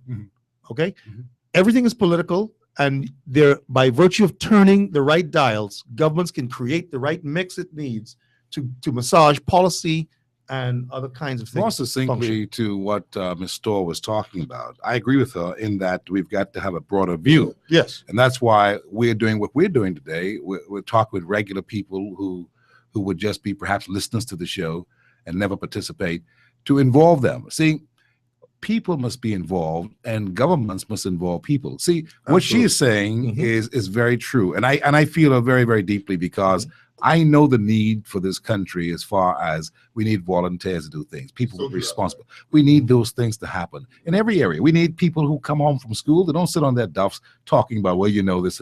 Get involved and change to make the paradigm shift. Right. Pillingham did it because it was needed. We have another need 40 years later for the same thing to happen, but everyone is riding it soft. Well, I can't do it because of this. That's what she's saying, and she's right. Absolutely, I agree. But the other part of this thing too is involvement through governments to spread the tent, to open it bigger. By this I mean, everything that successive governments have been doing recently, it goes by this term we've coined: friends, family, and lovers. The tent is not wide enough to include the nobody, if you will, the fellow who the average Joe. The average Joe. Yeah, it's not. They're not included. Everywhere you go, there's the same people who are clogging up every committee. That's right. You want a committee on independence? We see the same people. That's right. You want one on Junkanoo? We see the same people. Well, how is Ms. Storr going to ever get involved to contribute to the country? See, so the tent has to be made open and wide for all and sundry. And we say in this tent, leave your politics to the door. You could draw good. Come, I need you to draw this. Yes. You could talk good. Come, I need you to do this. We're not doing that. See, that takes leadership. That's right. And leadership has to come from a point of view of need. When people see Pastor Dave, who you talked about, leader. See, he is confined to the church in many aspects because of the flock that he has to lead. But people like Dave, Pastor Dave Adams, and others. No. Dave Pastor Lamb. Dave Cash. Dave Cash. Okay. But there are so many people like him who are just confined in the church because of their responsibility to the flock. But we need to see leadership on a major level. For instance, the clergy is not participating in these discussions on the direction of this country. They should. There's nothing that prevents them from doing this. Many talk shows have invited them to talk about things, but they figure, and the word here today, the word of the day Write it down. The word of the day is compromise. Compromise is the word today. Because, see, there's so many aspects of our development. Because people are compromised, they can't speak, they can't talk, they can't do anything, they can't participate. They got to be careful how they walk. They got to be careful of everything because of compromise. And see, and that comes from what? From corruption. The corruption that causes the compromise causes people to don't go up to their full potential. If you stay pure, you'll develop your full potential. But if you start doing fool, and when we talk about certain things, you can't talk. See the point? And that's why some of us come off as big mouth fellas who can talk about anything, because you can't come and point no finger and say, but Steve, you can't say it because X, Y, and Z. You can't. See, and so that's rare. I'm not trying to big up myself. I'm saying that's a rare thing. It's true. In this country, that's a rare thing. Everybody got some kind of stuff that people can say, well, he's saying this, but look, So we need the leadership, but the leadership has to come to the point where we are going to be resolved, determined to do some things to fix the country, because you are looking for the future. Your children are going to depend upon what we do, and we are fooling around. That's why the immigration problem is big. We are fooling around. What's going to be left? The Constitution talks about we, the Bahamian people, being the heirs and successors of all these beautiful rocks and keys, but we don't have no control of it. Look at all the fish in the water. Look at all the aragonite. Other people are coming here and they're getting it. They're doing things with our stuff. And we are sitting back here because of lack of leadership. That's what this is. And that's why Dr. Monroe talked about this paradigm shift, that we're supposed to see people that we've never seen before come from all quarters of this country and say, you know what? We want to have some changes in this town and start working toward the changes. Is that right, Pat? Absolutely, Steve. And this same word compromise, as you said, has so many people silenced because they got something here or they got something there, and they have skeletons in their closet with the politician, this and that. Like you said, they can't open their mouth. But that is another reason why we need to change Peter and Paul. Well, look at it. You're right. Let's look at it. Let's wait. Let's wait for a second. And my guests today on the show, by the way, include Patrick Petty. Of course, he's a public policy maker. That fella right there, Patrick Petty. Then we've got Prince Smith, who's a scholar and one who I know for many, many years, who has a tremendous background in marketing and public policy and the rest of it. And of course, we have a medical student here with us. Her name, of course, is Mrs. Storr. That is Alyssa Storr. And she's a very, very young lady, and she's very determined. And I like that. And so that's what we're talking about today on the show, with young people who, in fact, have a different view from the average Joe in our country. And we have to pay attention to a lot of things what people are saying. Now, you may not know them. They ain't belong to Miss Nobody daughter or Mr. Somebody's son. These are average Bahamians who have a zeal to want to see better happen for the country. And we want to talk with more like that. That's why we're opening the lines now at 325-02-3546, 325-02-42 or 43, 325-02-52 or 53. And let's talk about it. You see, I deliberately let the show go the way it went today because I want to feel the real passion and level of where we are. I don't want us to be talking about things that sound good. We got problems. We need a new direction. There's no question. Politics is one of the areas that we go to because that is where it starts. That's the cradle of the new direction, because that sets the tone of the country. If you got a bunch of jokers in that House of Assembly or political parties that are just about empowering themselves or putting monies in their pocket and to the detriment of the Bahamian people, we got problems with the Bahamas if that's what's going to happen. So are we ready to change this thing? If I could just make a brief example to illustrate what Melissa, right? Alyssa and my mommy gave it this difficult name. It's a beautiful name. It's spelled very, very, very easy, and it's supposed to be pronounced very easy. But I keep saying it's Alyssa. Anyway, let me give you an example, Steve. Okay. Imagine, if you will, and this is real, by the way, right? That police officers, if a police officer is having to worry about their insurance, right? Just think about it for a second. If you're a police officer, you're a uniformed officer, all right? I think it's the government's responsibility to ensure Absolutely. that men and women on the front line, Absolutely. okay, Absolutely. are covered by some form of medical insurance, okay? First and foremost, okay? That's just Basic. appeals Yeah. to their basic humanity, their basic decency, okay? And it should be an integral part of being an enlisted officer. Why? The person, while you're asleep, they're protecting you, keep the trying peace. to keep the peace, okay? And they're up against persons with automatic rifles and other kinds of powerful weapons. It's kind of stupid Now- that they don't have it. Eh? Absolutely. Now, if you could imagine a government so brazen and bold to want to take that component away, what do you do to an officer? Okay? You demoralize him or her. You ask them, you make them question the mission. Man, I ain't going around there, boy. They got AK-47s around here, and something happened to me. My son can't finish college, or I can't pay. So they Come on. move in a tentative fashion. So they're not strategically moving. They're tactically moving in their own advantage, not tactically in terms of the mission. Okay, and so we have to look at these things, and this is how policy and government approach either can make or break. Okay, something.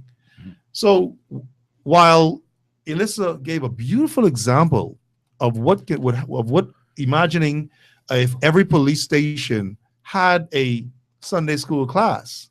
Imagine if that actually happened, and it could happen.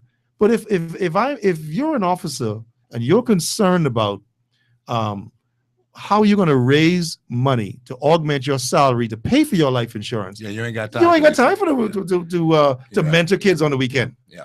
Okay. Well, you know, the people and you see, yeah. You see, and you're right. If you pay people and compensate them commensurate with the work that they're doing, we will have a smoother place. But the Bahamas is full of corruption, like perhaps many countries, because of underpay and a laissez-faire attitude toward many things that are important, and no national development plan that Christie says he's now putting together. Let's take some calls on the lines here this afternoon, and welcome some people to Hard Copy. They want to join the conversation. Hard Copy, how are you? Good afternoon. How you doing, Steve? Peace and love, all is well. Good afternoon, everybody. I just wanted to lend to the conversation. I was listening to you guys, and one of the things that actually came up was a question. Is everything, I think as Mr. Prince had indicated that everything was political, and he put the question out there, what is not political? I want to lend to the strength of Elissa. I hope I say your name right. I want to lend to the strength of what she was saying that's associated with this generation. One thing that is not politicized is your convictions, is your purpose, is your faith. Now, when you take it out of those realms and you try to be able to establish it and bottle it up and be able to distribute it to different areas, then it becomes political. Yes. However, from the core of who you are, from the faith that you were given, from the foundational purpose that you were given from God, you came out here to do a mission. And your convictions would actually mold you into the direction that you were supposed to go.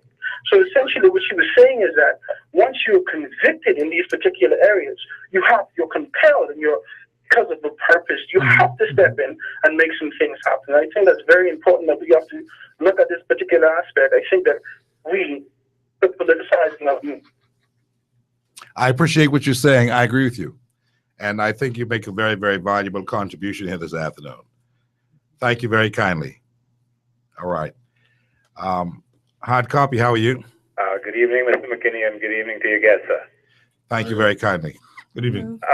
Mr. McKinney, I wanted to weigh in on what is happening on your platform from a historical perspective. What was said earlier in the conversation was one whereby it was suggested that we can't run our country outside of political parties, right? And I put it to the gentleman from the DNA, I assume that was, who put that construct forward by using the historical concept of the fact that before 1953, when Sir Henry Milton Taylor formulated the Progressive Liberal Party along with the other two gentlemen, Cartwright and whatnot, Stevenson. Before that time, there were no political parties. Okay, it was independents who either came from their home.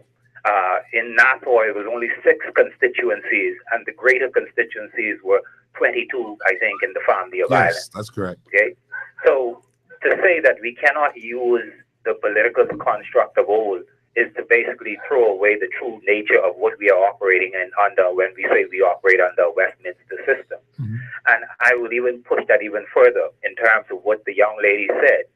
He attacked the construct that she forwarded in terms of what the young people want.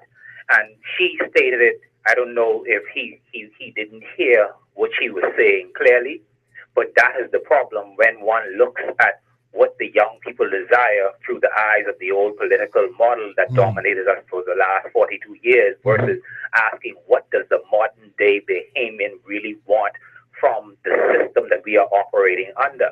And what she said clearly says what we Bahamians want, and that is we want a system where we have individuals who come from among us.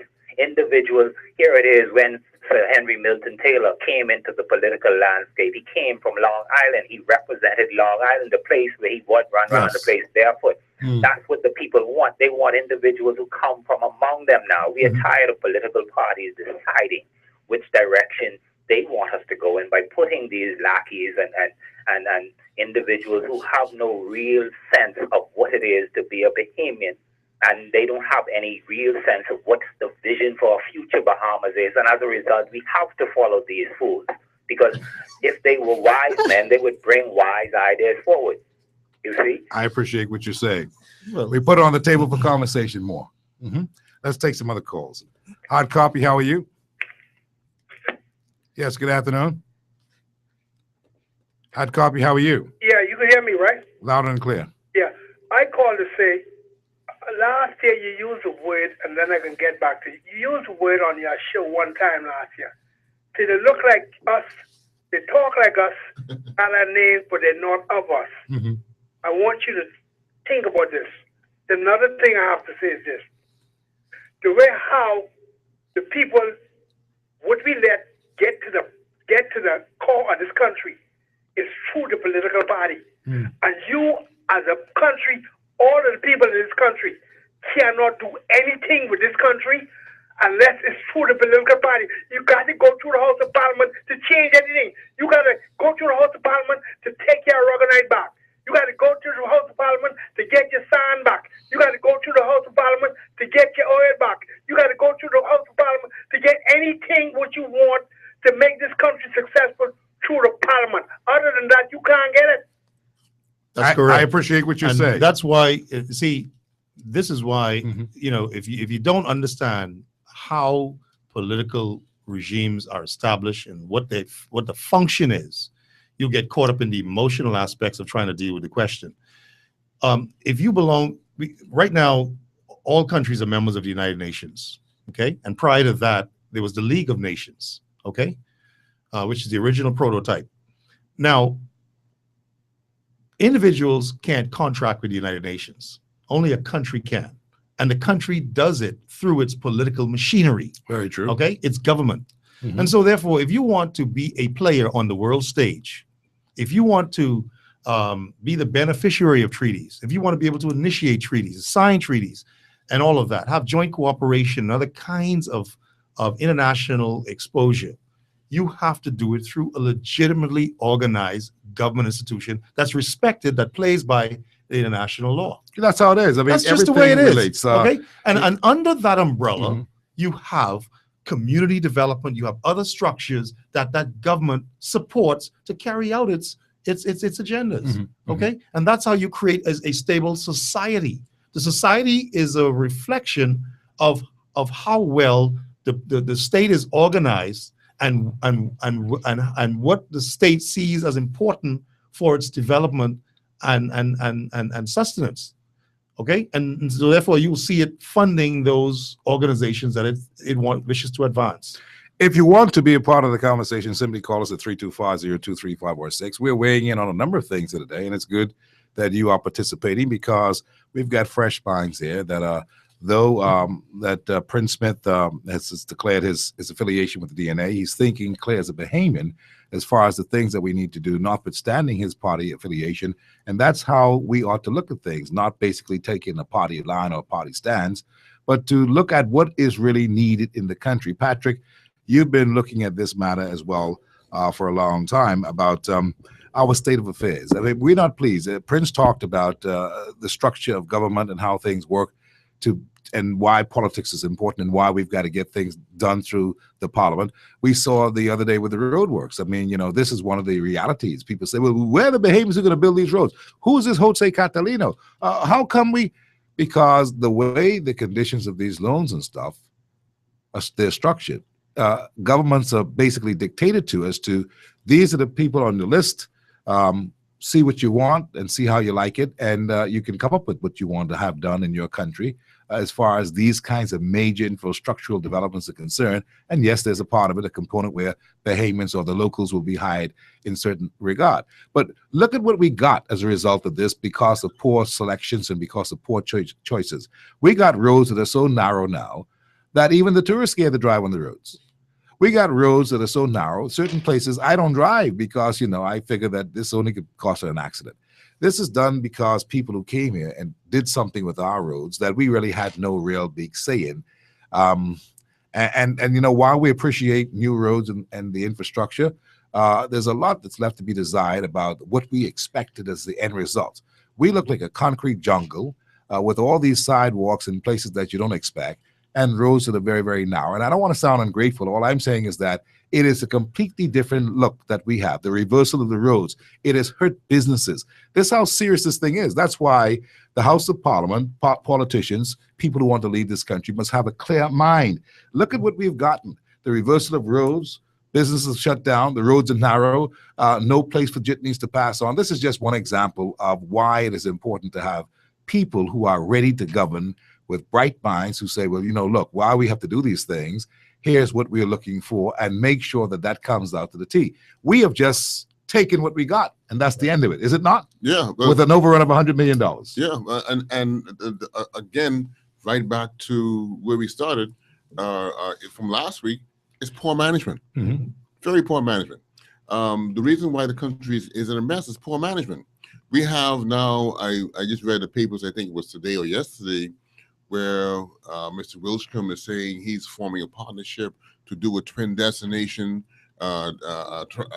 travel between Cuba and the Bahamas. And the people are talking about, Cuba's coming in, it's the worst pebble to drop here, and it could cause all these problems with our normal tourists. But hello, Chief, you had 40 years. 40 years with Cuba closed mostly to everybody. Before you even say Cuba closed, you had 40 years to open your dumb eyes, look at the Cuba model that was so successful. They were number one in this region forever. To 40 the European years, market, which is a market that we used to have. They were number one in the region before the embargo. Yeah, I'm saying yes, they were. They had 40 years to look at what Cuba was doing prior to the embargo that made them number one and duplicated. Simple. You ain't got to reinvent no cotton picking wheel. After 40 years, now Cuba's back. Now you can run and hide under the rock and tell me about you need help from America to do a special deal with the Bahamas? Absolutely unacceptable. A D-average failing child in seventh grade could duplicate something and make it work for himself. You mean these learned when I was in school, the dummies knew how to copy off your paper to get the right answer. Okay, I mean, if something's been done already, all you gotta do is copy it if it makes sense, and then just modify it and tweak it to fit your unique situation. Yeah, I mean, 5-year-olds figure this out in elementary school. That's why they So copy you off one another's you paper. think it is too late to copy now that the embargo has been lifted? Basically, Cuba opens up, and everybody who's always been going there from the European market and more now from the market that were not allowed there, the Eastern American seaboard, where we got a lot of our tourists from, that they'll be going there. Do you think that would damage us Do you think that would have an impact on us in a big negative? It will. Speaking from a perspective of someone who's been in tourism for over 20 years and wholesale travel, Cuba will damage us. But Cuba will, at the moment, Cuba doesn't have the capacity, the rooms to accept too much more volume. Cuba's doing over 2 million people a year, Don't let anybody fool you. And they learned from us. The people program where we had people staying in people's homes. Well, Cuba learned, hey, that makes sense. Let's do that. And they copied us. And they beat the hell out of us with it. You go to Cuba, you can rent a room in someone's house. That's right. Right? I was just in Cuba in January. Yeah. In one of their resort destinations. And Malia's got 5 or 6 5-star hotels on there. Yeah, 5 Malia, or 6. yeah. You know, so we are behind the 8 ball because we have poor management. 40 years of poor management. You cannot come and tell me now after 40 years, you scared because you had 40 years head start. You had 40 years, 40 years head start to just go and copy that. Well, listen, that's all in the past. We didn't do it. Now, Christie is coming up with a national development plan, which we must tackle, and perhaps make some suggestions, as to what we should be doing along those lines, about what should be in a national development plan, because, again, there are many things that I'm sure, because of the closed circle of friends and consultants, we will not get a wide variety of what people are really wanting in this national development plan. In fact, someone told me that the plan is already developed. It is just a matter of doing a little PR to say, hey, y'all get involved and say something, then we'll release it. I mean, John Bostwick had a plan way before whatever is on the table now. I've read John Bostwick's plan. Excellent stuff. I had a copy of it, probably going on 5 years now, 4 or 5 years, okay, at least. And and so a plan exists, all right? We are also, the DNA is also very engulfed in a very, very, very strategic plan for the development of this country, all right? And while I'm on that subject of the DNA, the date for the convention is the 13th of November at the Malia Hotel. Okay. Okay. November or September? November. Okay. November of this year at the Malia Hotel. All right. Just checking. But the point, there's another example of where I think we dropped the ball, and that is, look at the great design and layout of Freeport, where I grew up as a child. Okay, Freeport has a master plan. I mean, it's laid out like South Florida. Okay, and yet the Bahamas government approved that plan and just put it on the shelf. That plan could have been a prototype for all of the islands. It could have been massaged and tweaked and to modify to fit Andros, Bimini, Long Island, etc., all the way down the chain. Okay, it could have been reconfigured. Have you been to some? You've been to some of these islands, and some of the churches, if they open their door too wide, it'll hit the passing car. I don't understand how we could have a master plan. We keep planning and we're still doing on the side of the road. How could you have a multi-billion-dollar master plan done, presented to you? You stamped and approved it. Watch it grow and build all of these years, and then watch the rest of the islands go sideways, and you have this master plan. Massage and tweak to fit all of the other I see islands. that, but that's just amazing. We missed the boat. There's no question. That's why I understand when you two in particular keep saying 40 years we could have corrected this. Yeah. The other thing that is a troubling factor and why we need new fresh ideas on the table is that we have been creating plans and proposals from the time I could remember. And many of them, we had a plan on Cable Bahamas, not Cable Bahamas, but on cable TV in the Bahamas. Nothing happened. That sat there for years and years and years. Then some fellas came from up in Canada somewhere, dead broke, and looking for something to do, and they got a big cable thing, and we were told, look here, no Bahamians need to apply for that. That's something else. See, what I'm saying is that a lot of our plans that people have written, a lot of things to deal with the sociology of this country, how we could protect the environment, all these things have been written umpteen times, and they're all catching dust somewhere. That's why I'm saying When I hear people say that we need to contribute to a national development plan, I'm saying, wait a second. But did we get a plan on how we should bring about a national service? Don't we have thousands of plans on that? How we ought to fix the corruption? You remember the Blue Ribbon Committee with Bishop Drexel Gomez? He talked about the things that plague the Bahamas. He says the Bahamas is a country steeped in a culture of dishonesty. That's right. Careless regard for social norms, and all these things. No one paid attention to it. He talked about a culture of corruption, a culture of dishonesty. Do you know how serious that is? You know when something's a culture? And then there were many plans and programs that were offered that we don't see now. All we see is 72 murders for this year up to June. We see the murder rate 16% up from last year. We see crimes just going up. I mean, 10, 20 years ago, these plans came to the table, commissioned by the government. We spent monies. We don't do anything with plans. And that's why when I hear this talk about a national development plan, I get leery again, because I'm saying, I hope this is not, study. You know, you're right. John Bostwick laid out a plan there that is awesome. I might as well tell you, I saw that years ago like you, Prince, and I'm wondering, well, you mean he have to get elected to Parliament to put this in? He gave it to everyone in the government. He gave it to everyone in the F&M and everyone in the PLP. He gave it to them. Exactly. And you can't see anything coming out of these wonderful plans on energy reform. That's right. On environmental concerns, on garbage collection, disposal, basic things that we need to have, and well thought out things based on best practices. And what do we get? We still get this crazy stuff of people coming in, selling a dream, consultants from away say you should do this. They don't even know the demographics of the country. They don't even know the attitudes of people. And they're advising governments as to what Patrick would like, what Prince would like, what Alyssa would like. They haven't spoken to her. They don't know anything about her, but they're advising. The government's signing a check for $3 and $4 million. That's why Peter and Paul got to go. Money. That's why Peter and Paul have I've got calls on the telephone line. Let me take these calls. Hard copy, how are you?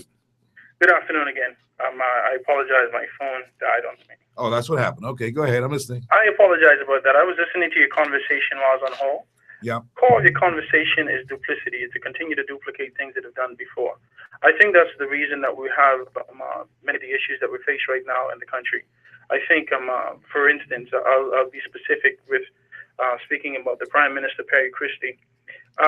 He, in his position right now, when he speaks about building a bridge to the future, he is consumed with looking at the eastern end of the bridge while it's moving backwards towards the western end of the bridge, continually talking about 67 or 73 or 84 and what's been done in the past, and not paying attention to the modern environment and what needs to change for growth and development in the country. Understood. So in my mind, I don't think we should continue to duplicate. For instance, I think Bahama was a terrible investment for the country, not from the aspect of being able to provide jobs. That's great. However, $4 billion and 40 years of experience in tourism. You know how much managers of tourism in this island. That's right. You know how much general managers of tourism in this island. You know how many front office managers, so forth and so on.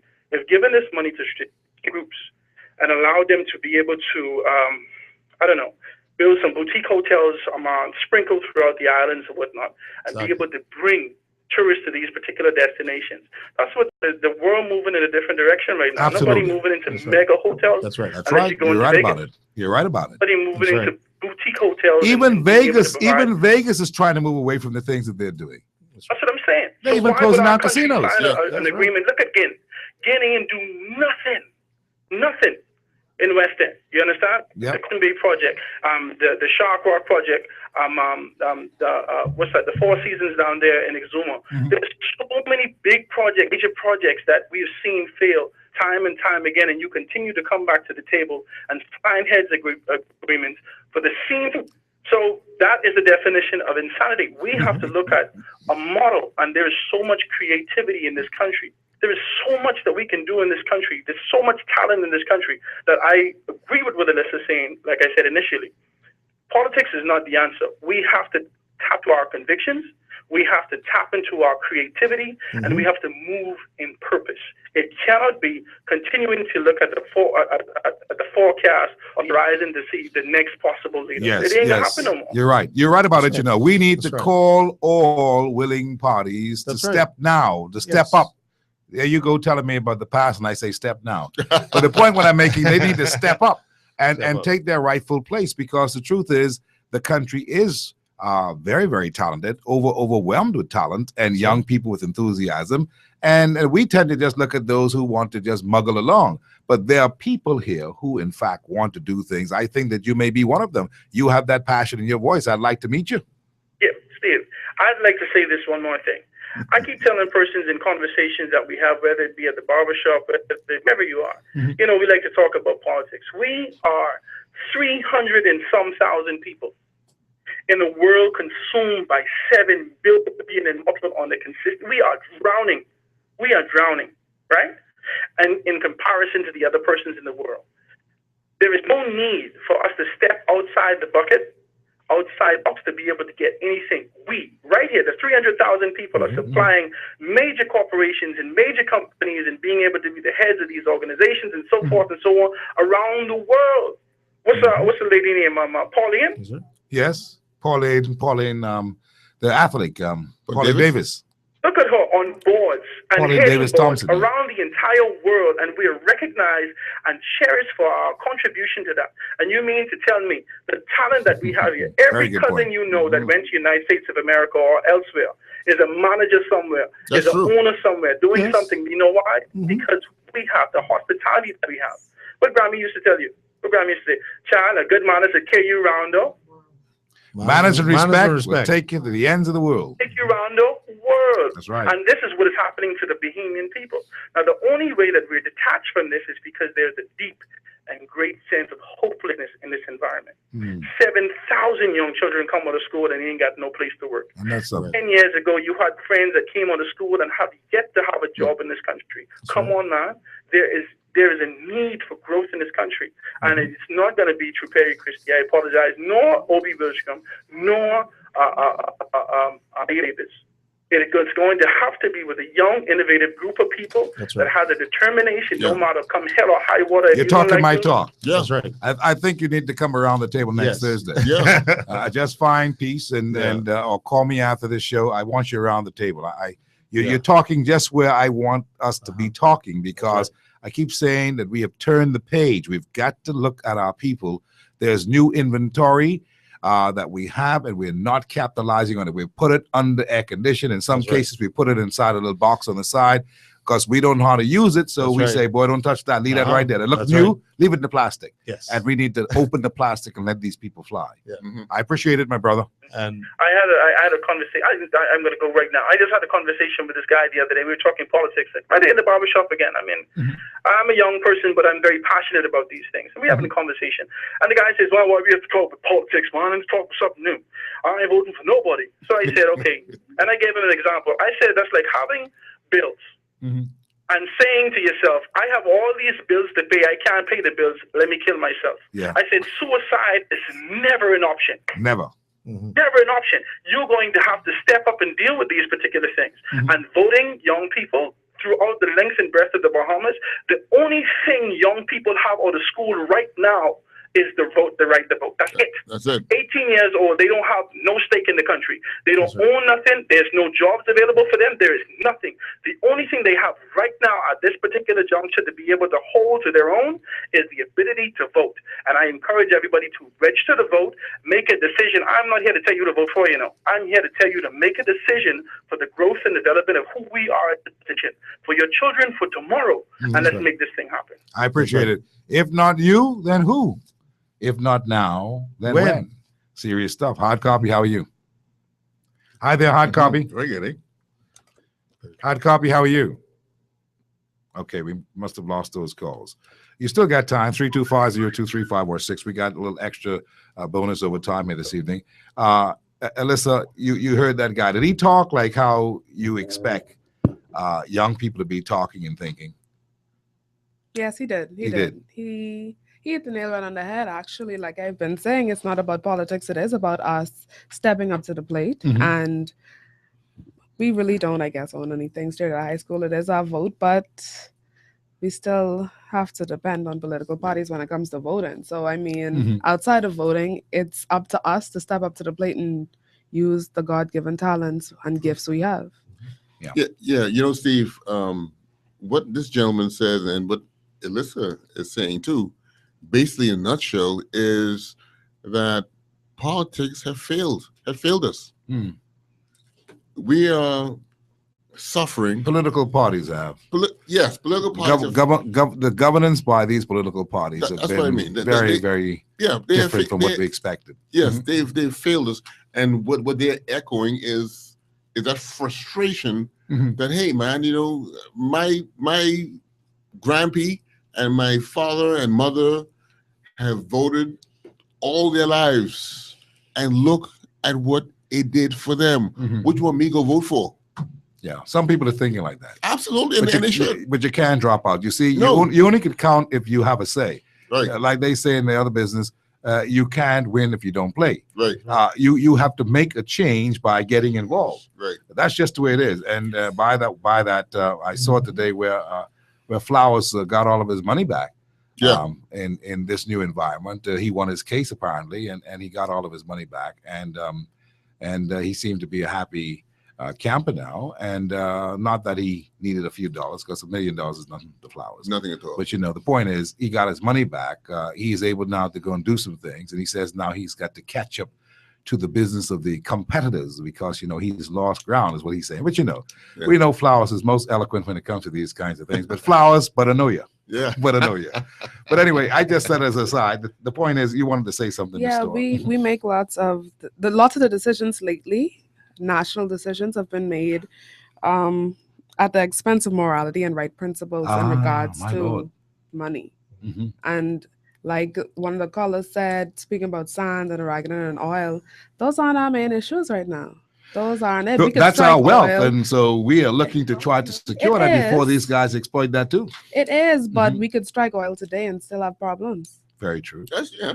We Well, look at Trinidad. Yeah. Well, listen, you bring up Oil a point. rich. You bring up Oil a point. You bring up a point about the morality of things. It seems, gentlemen, lady, and I want you to jump in on this. I'm going to get to the calls again in a minute.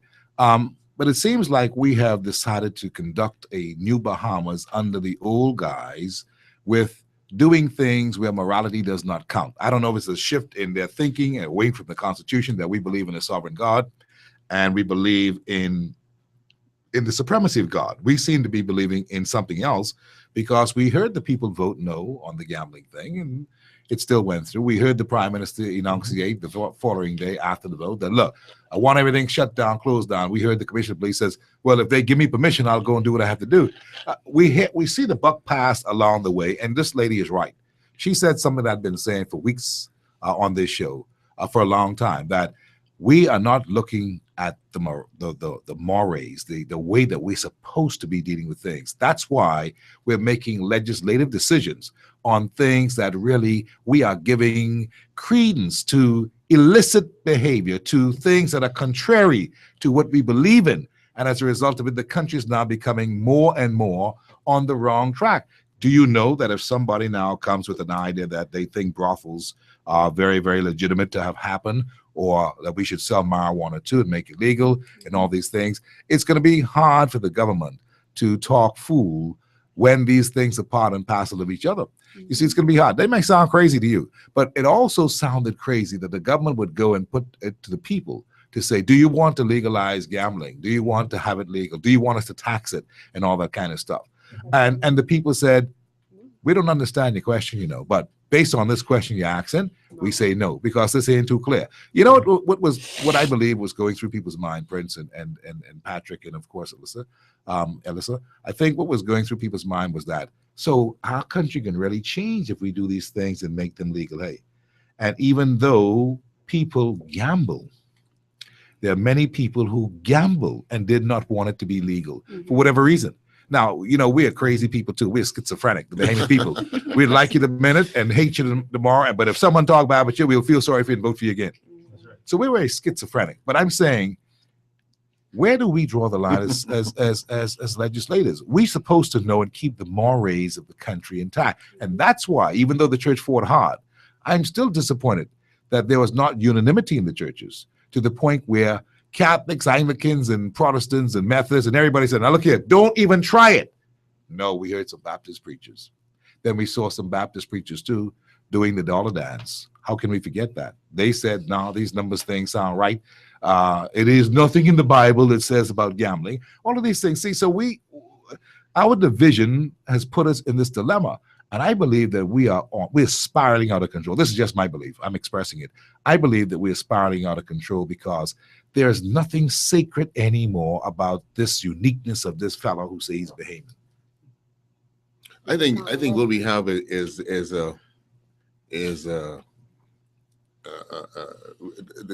our government are following the world. They're keeping up with the world. All this LBG Wide is the stuff. road that leads to destruction. Narrow is the road that leads to the great qualities that you want. I agree with you It's 100%. biblical. But this is what seems to be happening. This with all this LBGT. How you say it? LBGT? Yeah. Or LBBT? What it is? Something. You're talking about the gays, lesbians, blah blah. Right. Yeah. They are hell bent on pushing it through, and it's going to happen. They're going to do it.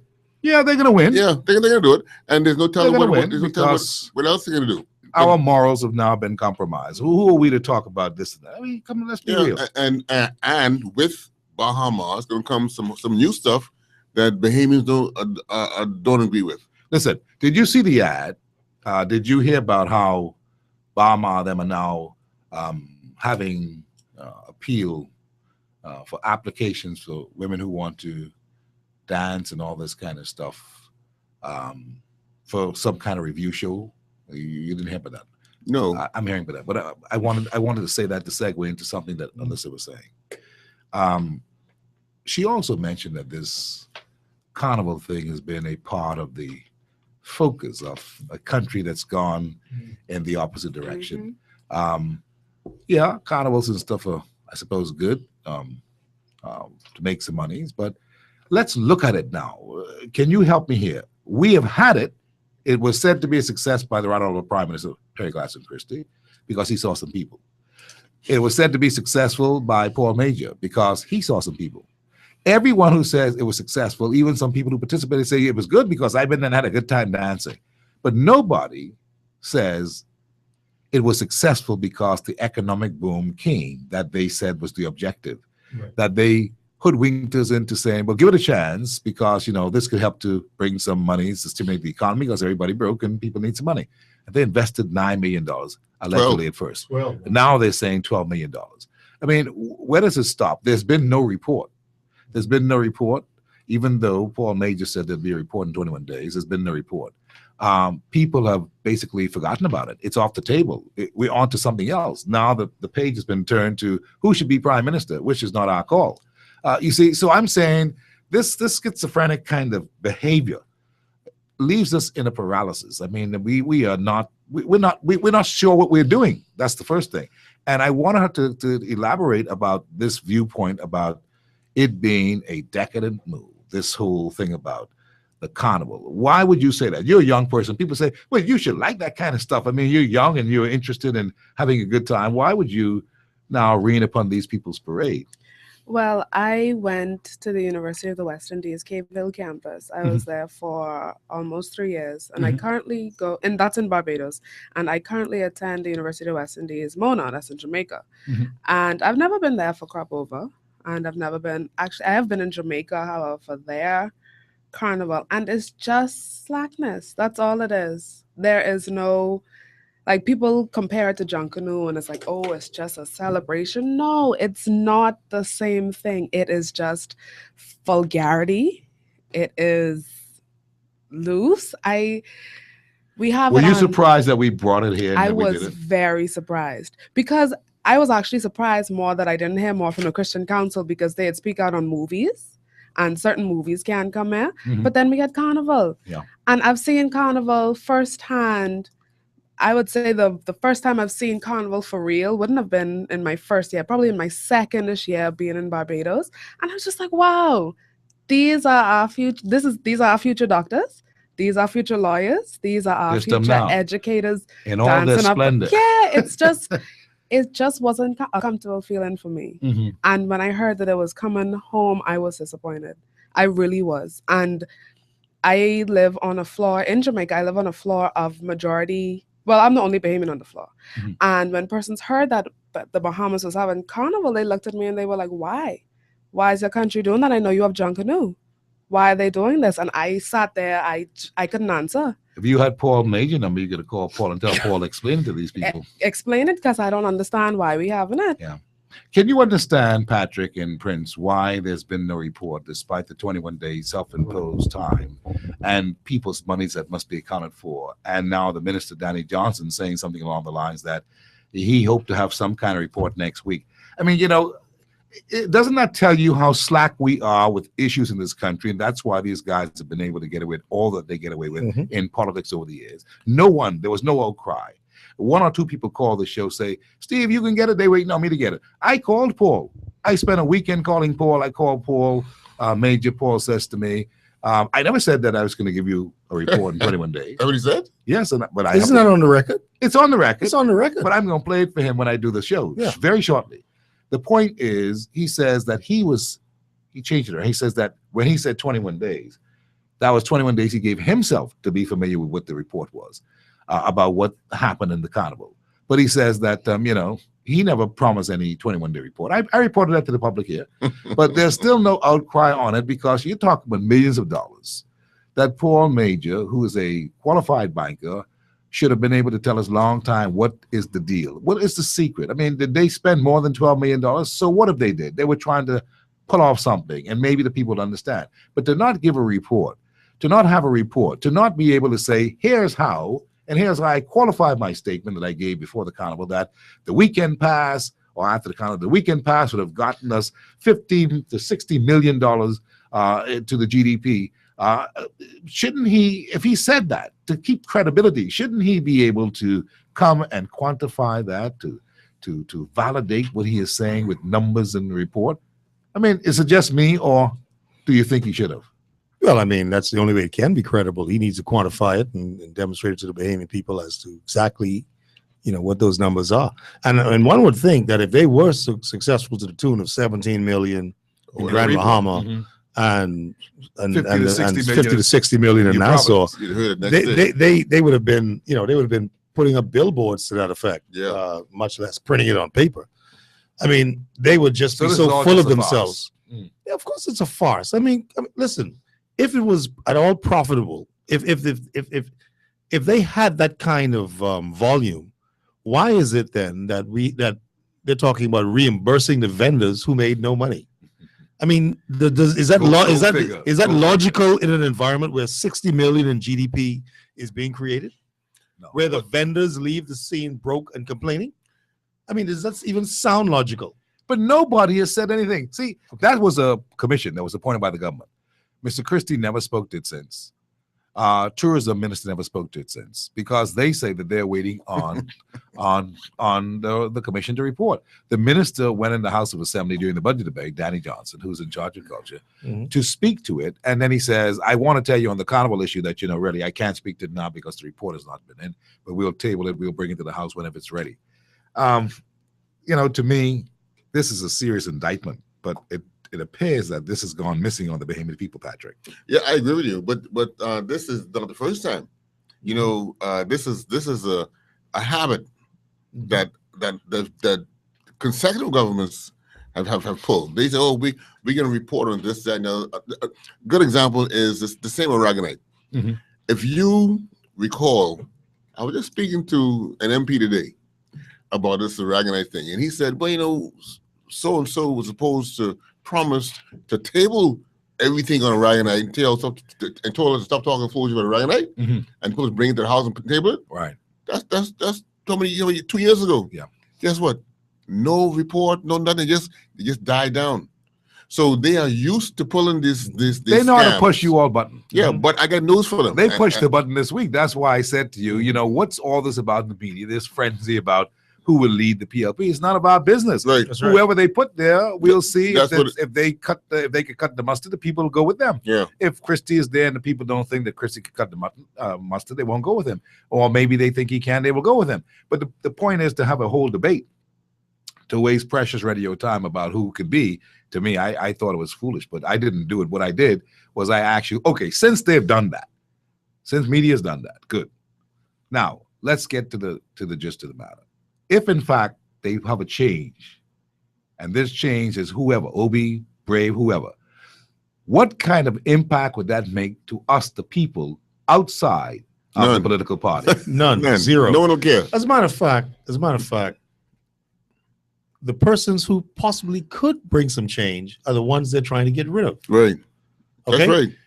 When you look at a Renwood Wells, for example, or an Andre Rollins, or Greg Moss. Greg Moss. Okay, these individuals with potential. Okay, and I think that if the PLP is to have any kind of viability going forward, it's going to have to look at the young intellectuals in their midst, okay, and see how they can draw from them and incorporate into their philosophy and their whole framework of governance in order to move themselves forward. But right now they're stuck. And the mere fact that they're trying to kill their own young shows you that there's no future. But there's even something, Patrick, more egregious on this whole matter with what you're talking about. And media didn't capitalize on it and play it up too well either. All of us have basically not really missed the boat, but didn't talk about it because we got caught up in the cut and thrust of politics, which is egregious to young people in many regards. But you know what it was? The fact that we never concluded the budget debate. Exactly. The big three, BJ Knowledge, Brave Davis, Perry Christie, the Right Honorable Prime Minister, did not have any conclusions in the budget debate. Let me tell you what's wrong with that. And I'm getting to the calls right now. In an environment where crime is as much as it is, we need to hear from Dr. Knowledge. We didn't. And we need to hear from him on the record. That's right. See, having a speech ready and didn't go, that doesn't make any difference to us. We can't hold him to it because it's not on the record of the House of Assembly. There was no contribution. That's right. Brave Davis runs the biggest ministry in this country with urban renewal that affects everybody and their children, and Ministry of Works with all the big jobs and contracts and all of these things that he has under his portfolio.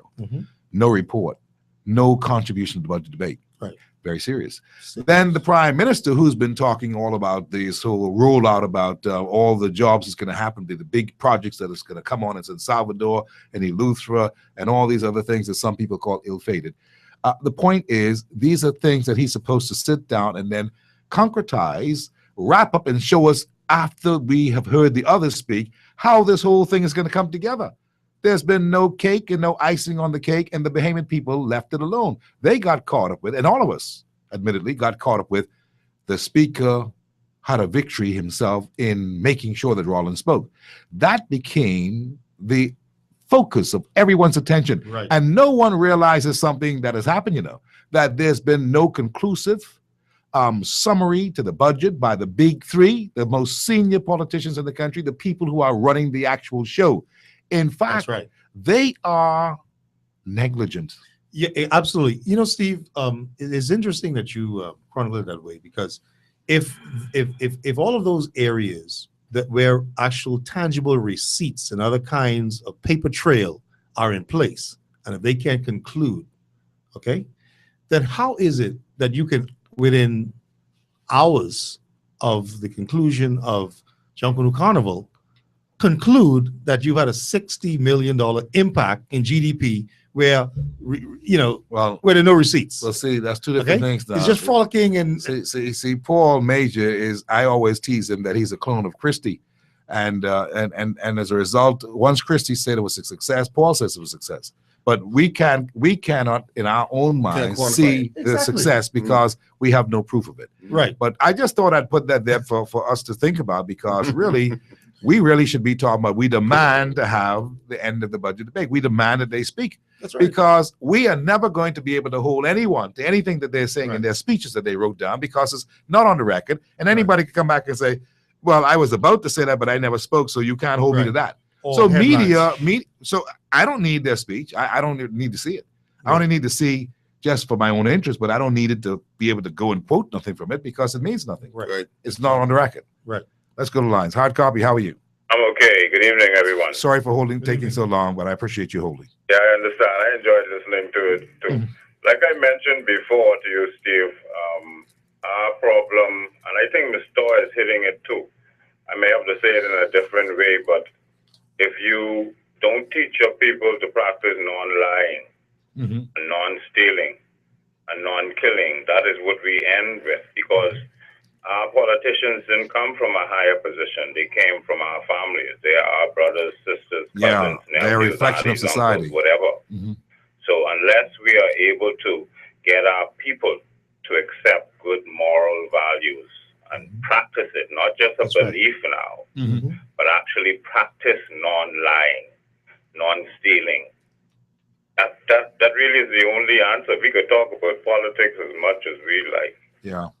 If we don't, for example, if the PLP or the FNM doesn't have a core within its party that tell its potential members that, look here, these are values that we want. You can't be giving contract to your friends, your family, and your lovers. You can't be lying. You can't be stealing for yourself. But right now, we are, because our resources are so few, persons go in power, unfortunately, to benefit themselves and their interests. Whether it's persons, and you may think about making a party, but look at, you could create a party, but they have thousands of persons who already support parties. Yeah. A lot of parties. So you could form, you could bring up 10 persons, right? But the whole lifeblood of getting it going, having supporters and all, is because if I want a contract and I can go with the person, I can let them know, look, man, I voted for you, I need the contract. I help in the situation. I forward in my own interest. I appreciate it, my friend. But that is the sad thing. But that is what the core, and when we, in running to serve or obtain our goals, would lie in the process, would steal, would envy, would have hate and all of that, man, we can have this. So I would almost say our biggest problem in politics or politicians, man. It's us. Really us, our values. And if you could, like she say, at the police station, but you really need to teach it in schools. You need to have it on the radio. You need to have radio stations be cognizant of the type of music they play. If you play a type of music, then have some types of clips that actually say, look here now, we're playing this music, but understand this is not what we want. You have to have some, so it could be done now. You have to, methods, yeah. and it isn't, man, politics play a part. That's But policy. our biggest See, challenge policy is drives getting other persons to, like she says, step up to the plate, but it isn't a plate at the ballpark where everyone is watching. Sometimes it may be stepping up to the plate within your family, within your own household. Yes. You see, that is what is missing. Because, and then if we could train our families, and then we'll push out politicians, we would be able to manufacture, produce politicians who have strong values, who wouldn't lie, who wouldn't cheat, Well said. who wouldn't, you know, that's what we really face. I appreciate it, my friend. Thank you very kindly. Hello. All right. And of course, you may know that voice as Ancient Man. Just hand me my red shoes. Yeah, very talented, very talented. Oh, yeah. And deeply cares about the country. And there are so many people who do, but they don't get a chance to talk about, because there's a steady diet of politics in everything that we do. I think we're politically polarized. I think that this whole concept, and it was this whole thing about friends, family, and lovers. This was spun by the great Dr. Albert Donaldson, you know, because he observed it. He's a social scientist. He saw a lot of things, and his whole thing was that he could see what the play is, and that's why there are people who are frustrated. You know, I congratulate Ms. Storr for being in school, medical school, and all that kind of stuff. There's so many people who want to get there, but you see, if they didn't know anybody, if she wasn't strong enough and her parents to pull up by her own bootstraps and pay her way, if she had to depend upon some kind of scholarship from somebody in the political circles, in many cases, that may not have happened. And if she did, then that's fine. But I'm just saying, the average person, I must say, the Bahamas government does pay 80% of my tuition as a medical student in Jamaica. So I can't. Well, they are doing some things right. This is good. That is a good thing. But you know, I just remembered recently where there was a report that came back from the OAS where they were upset that the Bahamas was not capitalizing on the many scholarships that were available in the world, and that we were not benefiting and taking any of these fundings to help our own young people. This was last year, or probably the beginning of this year, or late last year that came about. And so I'm happy that, yes, the Bahamas government has a big stake in the University of the West Indies, and and that is a good thing. So that's a bright spot in this regard. But I was making the point, not from a government point of view, but to say that if the average fella, see, back in the day, the average guy, there were big corporate entities in this country that, like City Markets and them, that gave scholarships to people who just poor, broke, black people who ain't had nothing. They would have given you a scholarship because you were an achiever. And so people had something to shoot for. We complain about these averages in school, and not many of the corporate citizens of the Bahamas, and we have some big ones, are looking at that part of the education to help to bring our kids along. And that was the point that I'm making. So thank God you're in a good place. Another thing that has happened is Leslie Miller was on this show recently, and he said to me that, Steve, I had to go and get the money that these people had for us for these kind of developments. He says, they got all kind of money there for us. He said, but the government has not been going to get the monies from these places that give monies for these kinds of things. And I thought that was very revealing, because we're so busy governing, we're forgetting about our obligations in some cases and our expectations, as it should be, for funding from a lot of these international organizations that we cater to and try to appease. We don't get anything for it. And there are sometimes lots of monies that are earmarked for these things that can help to further our people along. But all this is a part of poor management and bad governance. And it's for successive governments. It's not just this one. More needs to be done to look out for these kinds of things that will bring about a change in attitudes and a new trajectory for Bahamians in this regard. Let's take a call here on the line, perhaps our final call. Hard copy, how are you? Hi there, hard copy, how are you? Okay. So, in conclusion today, we're looking at what? Did we make any inroads as far as we've seen a lot of these problems? Now, we've got some ideas of what we should be doing. What's your expectation for the national plan? My final question today, that Mr. Christie is talking about, this national development plan. Can you give me 5 quick things that you believe should be very much embedded in there to take us to another direction? Wow, that's a hard question to answer, because we have no idea what Mr. Christie's national plan is. I mean, well, shouldn't something like a national plan for discipline be implemented as far as all this crime is concerned? Shouldn't we do some kind of service that would include young men and young women in a way that's going to put them on the right road to a successful life? I mean, shouldn't that be a major component of the national plan to restore discipline, to clean up the streets? Shouldn't that be a part of it going forward? Yeah. You're gonna let Prince go. Steve, as I indicated earlier, our problem is structural, and I believe it starts with the family. The family is the nucleus. Okay. That's where it all begins. That's where the value system is learned that ancient man spoke about. If the family is in shambles, your society is going to be in shambles. Your society is only going to be as strong as families. Let's examine family life in the Bahamas. 70% of all children born in this country don't know who their fathers are. Okay. Yes, 70. Yeah. Or is it 80 something? Well, it could be more. Okay, but that's a conservative number, 70%. Maybe, yeah. Go ahead, I'm listening. That's a conservative number. Okay, all right. 70%. Any society that allows 70% of the future generation to be born in that manner is going to have problems. Okay. Matter of fact, the inherent problems are wrapped right up in the numbers that generate it. Okay. And so we're going to have to look at how we're going to deal with this issue. Okay. Because you're talking about, in many instances, women who may still be, mothers who may still be teens or very young, and who do not have the necessary educational foundation to support a family or parenting skills to adequately support a family. And then you're talking about, if very low skills means low paying job, which means they have to work 1 or 2 jobs. Then now there's a question of who babysits the child, and now who babysits the child instills values in the child, And so you can see it's a vicious cycle. We're going to have to look at the family structure in order for us to reverse that trend. And then we're going to have to look at ourselves and ask ourselves, what type of Bahamas do we want?